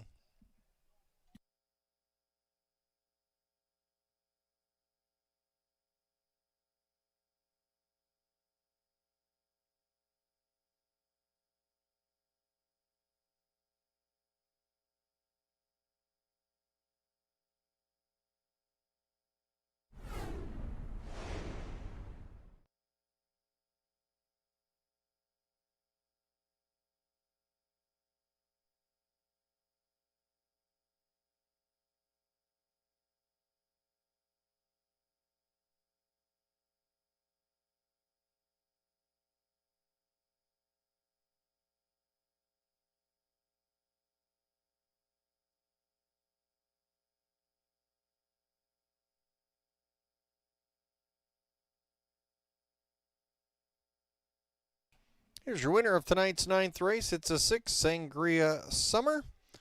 4-5 favorite doesn't disappoint. 3-year-old filly by Captain Treacherous out of the Shadow Play mare, Shower Play.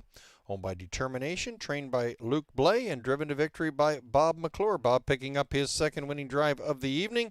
Sangria Summer, 150-1, kicks off the late double feature.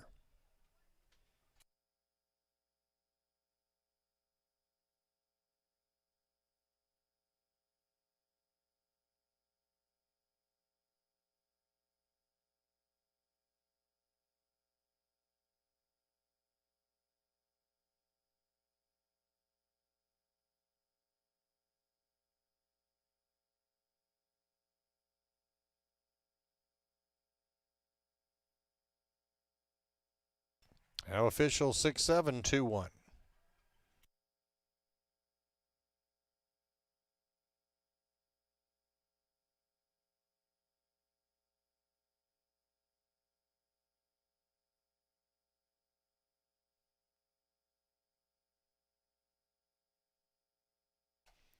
Mutual returns in the 9th race. Sangria Summer 360, 230, 210. Easy Station 360, 240. Verity Blue Chip 410 to show. $2 exactor ticket, $7.70. $1 try, $15.15. The $1 superfecta, $136.10. 7-6 double, $61.70. $1 pick 3, $122.30. Your $1 pick 6 return, $2,602.50. In your late pick 4 pool, just $194 still in play. And in your late pick 5 pool, $154.20 still active.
picking up speed. Here they come.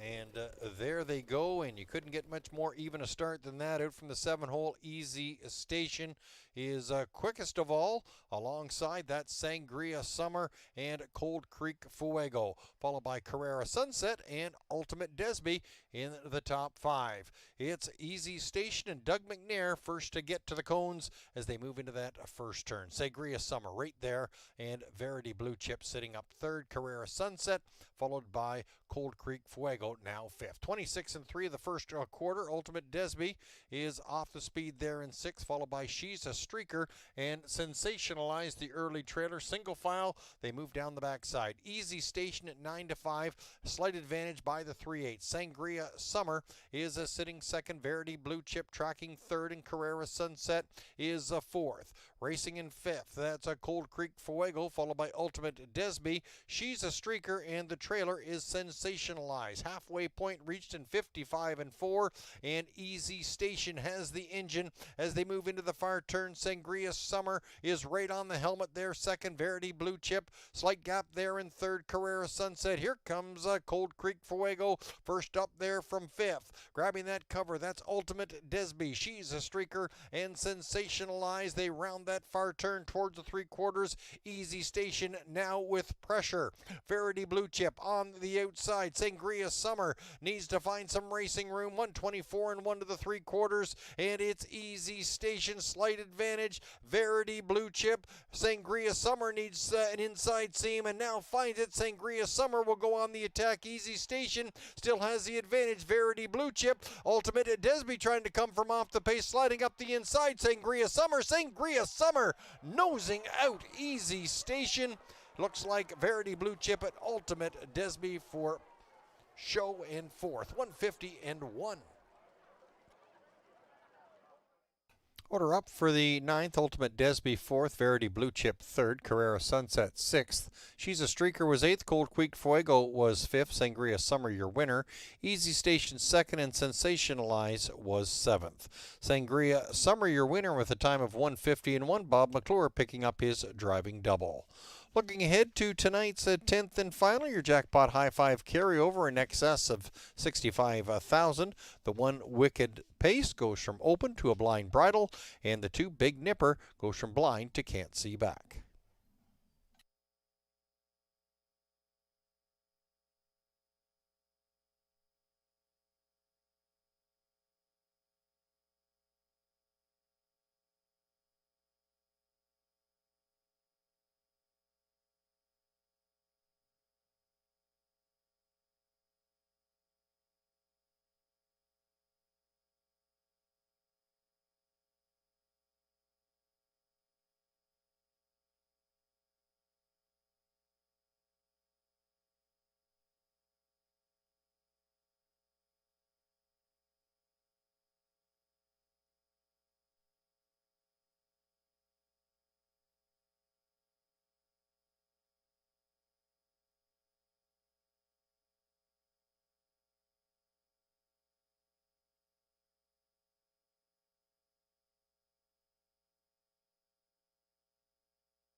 It's your Jackpot High Five feature. Number 1, Wicked Pace, Doug McNair for trainer Paul Cameron. Paul shares ownership with Jamie Cameron and Arnold's Horse Shack. Number 2 is Big Nipper. Mark McDonald drives for trainer Paul Court, owned by Jesse Dragojevich and Scott Enman. 3 Stag Royal, Travis Henry for owner and trainer Ken Skinner. 4 is Chelsea's Choice, Tyler Borth aboard for trainer Ricky Montgomery, owned by Chelsea Hughes. 5 Madam X, J.R. Plant for trainer Isaac Waxman, owned by Ian Fromowitz. 6 is Dixie Dream, James McDonald for trainer Harry Polton, owned by the stable Dixie Dream. Number 7 is Cold Creek Sparrow, Daryl Thiessen for trainer Daniel Walker, owned by the Cold Creek Standardbred Stable. 8 is Highland Delight, Louis Philippe Waugh for owner-trainer Ben Hollingsworth. Michael Goldberg shares in that partnership. 9 Eternal Delight, Trevor Henry drives for owner-trainer Austin McEnany. Jeffrey Rook, Mark West Racing Stable, and Kentucky Farm Incorporated all share in the partnership. The 10 is Santa Fe's Appetite, Travis Cullen for trainer Jody Cullen and the A1 Stable. Field of 10 going postward for tonight's 10th and final. It's your Jackpot High Five feature, post time in less than 5 minutes.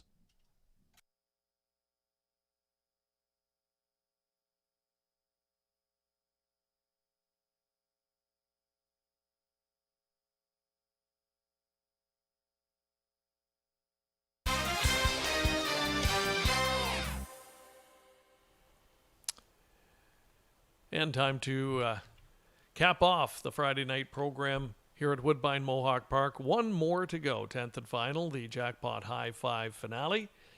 Carryover coming into tonight, a little over $65,000. Last time I checked, well over $10,000 of new money into that pool tonight. Full field of 10 to wrap things up for this evening. And Madam X is the one that I've gone to as my top choice in here, based on getting some big-time class relief tonight. She needs it, frankly. It's been struggling a little bit of late, trying to regain the form that saw her get to the winner's circle 7 times already this season. Colleague Garnet Barnsdale, he likes her a lot tonight too. Made her his best bet of the night. So a lot of factors, I think, in her favor. She's got a good post to work with here on the big track, down in class, and meets what should be a beatable group for her tonight. So we'll see if Madam X can live up to that 8-5 promise right now. Some other ones to quickly touch on. Number 3 Stag Royal is one that I used in my top 3. She's winless this season, so couldn't pick her right up on top, but another one that's dropped to the bottom level here. Just needs to be more within striking range for the last quarter. She's got a pretty good kick on the end of the mile. She just hasn't been up close enough to really utilize that to full advantage. So I'm going to throw her in tonight to try and beef up the exotic plays for second. Wicked Pace makes my top 3, and this is a really nice daughter of McWicked. She went winless last year, but still banked $174,000 chasing the best fillies in the province, and that was kind of her story at ages 2 and 3, chasing a lot of the best and often very competitive, and had her share of success, and that's why she's got $500,000 on her card. This is a classy mare and definitely dangerous at this level too. Could finish anywhere in the top 3 in my opinion. Big Nipper's worth a look here. She's been on a real form spree of late, has changed barns a couple of times, and right off the claim last time, winning for new trainer Paul Court, 52-3, career best clocking here at Woodbine. So can she continue to impress and continue to pass these tests? 5-year-old daughter of All Bets Off. I saw her start her career. Much of her racing came down in my neck of the woods in London in the early days. And she's always been an honest mare that has shown talent and just appears to be getting better and better here in her 5-year-old season. So a good post for driver Mark McDonald to try and get her into the winner's circle in this spot. But a lot of different ways you could go here. If you aren't enamored with 9 to 5 on Madam X, then you could go a lot of different ways here and not be too far off the mark. So we wish you good luck here in the 10th. It's going to wrap up the late multi-leg wagers. And again, it is the Jackpot High Five. Want to remind you, we're back in action again tomorrow night, same start time. Myself, Randy Waples, will be here at the desk tomorrow evening to guide you through the good-looking race program tomorrow night. It's a strictly overnight card, a rarity for this time of year at Mohawk, but a really good program overall, including a fantastic edition of the Open Pace for a purse of $44,000. Prince Hal Hanover's back in town. He'll be taking on many other top-quality rivals tomorrow night in that main event. And tomorrow, of course, out of town, Hambletonian and Hambletonian Oaks eliminations happening at the Meadowlands in East Rutherford, New Jersey, and lots of Canadian content will be down there trying to qualify, of course, for the Hambletonian and Hambletonian Oaks finals, which take place next weekend at the Big M. So again, we thank you for joining us tonight. Best of luck here in the finale. Starters being called to the gate, and one more time, we'll send it up to Evan Laux with the call of the Friday finale.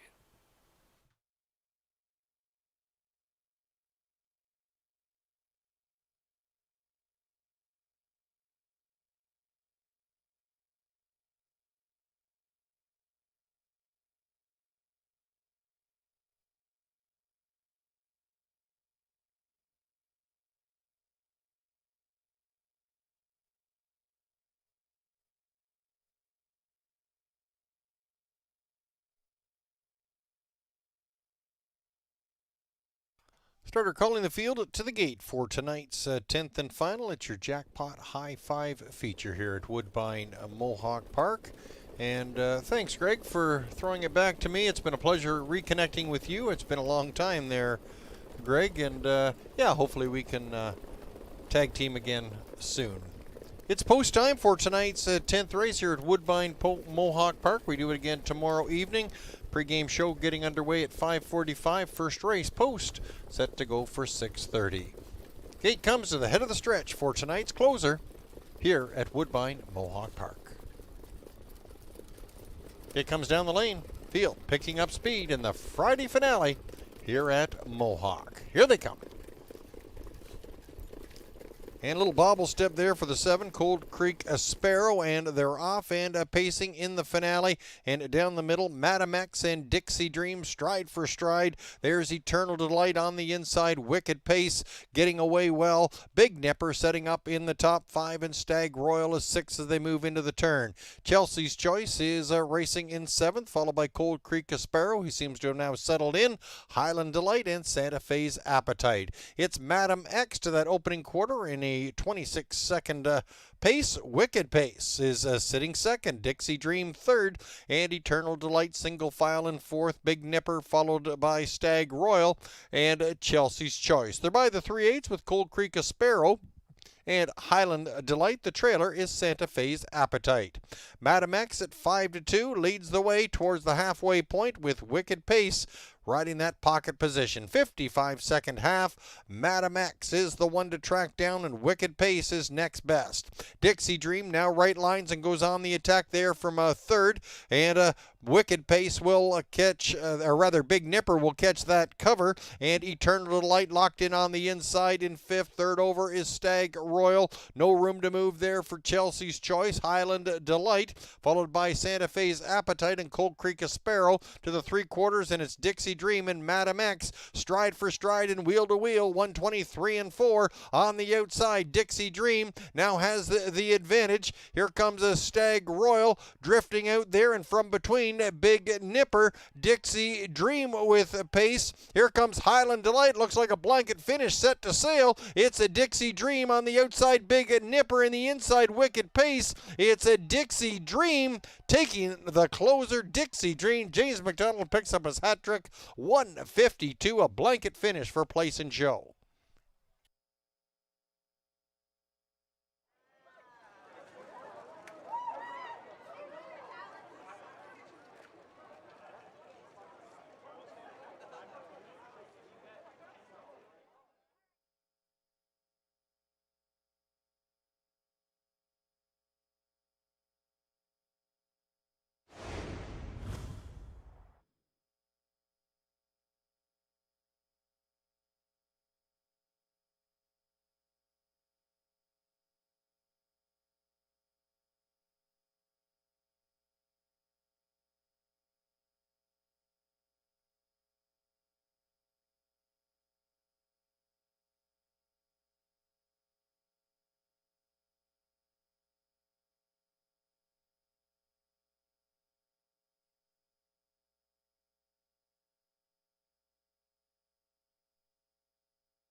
Unofficial results 6-9-2-10-1.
Here's your winner of tonight's 10th race. It's a 6 Dixie Dream.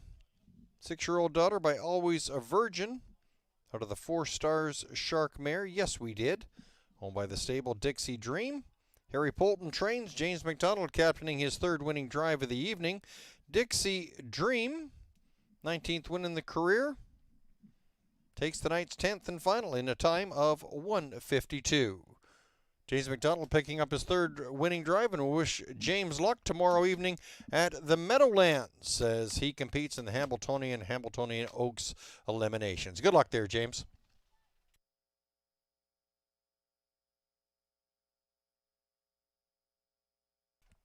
Numbers are up on the board 6-9-2-10-1.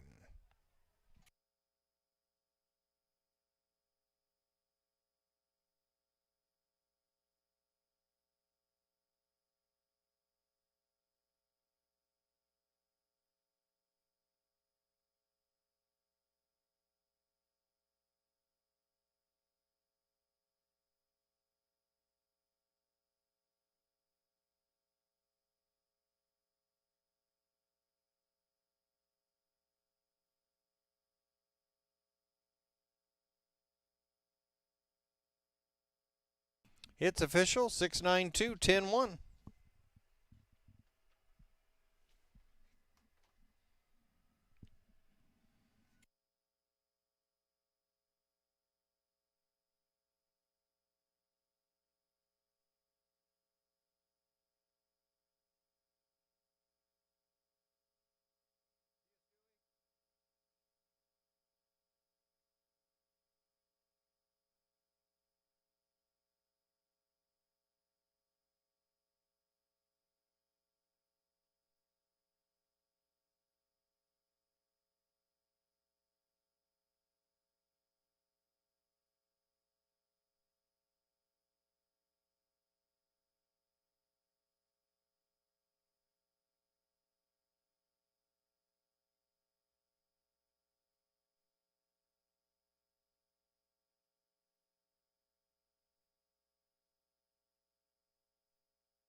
Mutual returns in the 10th race. Dixie Dream, $7, $4.30, $4.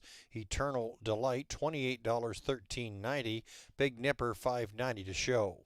$2 exactor ticket, $172.60. The $1 try, $598.55. $1 superfecta, $8,170.40. Your 20-cent jackpot high 5 ticket, 69210 returning $2,868.17.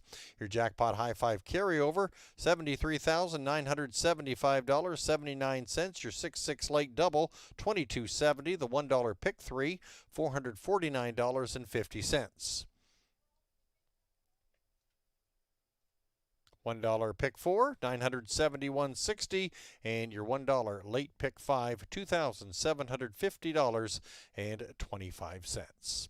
And with that 10th race, we've been to a close. Another card of harness racing excitement here at Woodbine Mohawk Park. Hope you've enjoyed yourselves, and we'll return again soon with the next card tomorrow evening. Post time set to go for 6:30. The pregame show gets going at 5:45. Until then, Evan Lauk signing off from Woodbine Mohawk Park. Have a great night, and hope to see you back here, whether online or in person, here at Woodbine Mohawk Park. Take care. Bye-bye.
Here comes down the lane.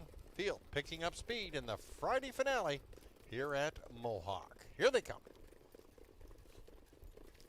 And a little bobble step there for the 7, Cold Creek Sparrow, and they're off and pacing in the finale. And down the middle, Madam X and Dixie Dream, stride for stride. There's Eternal Delight on the inside, Wicked Pace getting away well. Big Nipper setting up in the top 5, and Stag Royal is 6 as they move into the turn. Chelsea's Choice is racing in 7th, followed by Cold Creek Sparrow, who seems to have now settled in, Highland Delight, and Santa Fe's Appetite. It's Madam X to that opening quarter in a 26-second pace. Wicked Pace is sitting 2nd, Dixie Dream 3rd, and Eternal Delight single file in 4th. Big Nipper followed by Stag Royal and Chelsea's Choice. They're by the 3/8 with Cold Creek Sparrow and Highland Delight. The trailer is Santa Fe's Appetite.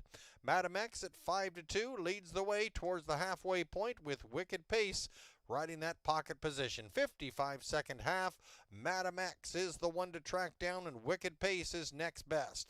Dixie Dream now right lines and goes on the attack there from 3rd, and Wicked Pace will catch, or rather Big Nipper will catch that cover, and Eternal Delight locked in on the inside in 5th. 3rd over is Stag Royal. No room to move there for Chelsea's Choice. Highland Delight, followed by Santa Fe's Appetite and Cold Creek Sparrow to the 3/4, and it's Dixie Dream and Madam X stride for stride and wheel to wheel. 123 and 4 on the outside. Dixie Dream now has the advantage. Here comes a Stag Royal drifting out there, and from between Big Nipper, Dixie Dream with pace. Here comes Highland Delight. Looks like a blanket finish set to sail. It's a Dixie Dream on the outside, Big Nipper in the inside, Wicked Pace. It's a Dixie Dream taking the closer. Dixie Dream. James McDonald picks up his hat trick. 152, a blanket finish for Place and Show.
to a monster. They say what doesn't kill you make you stronger.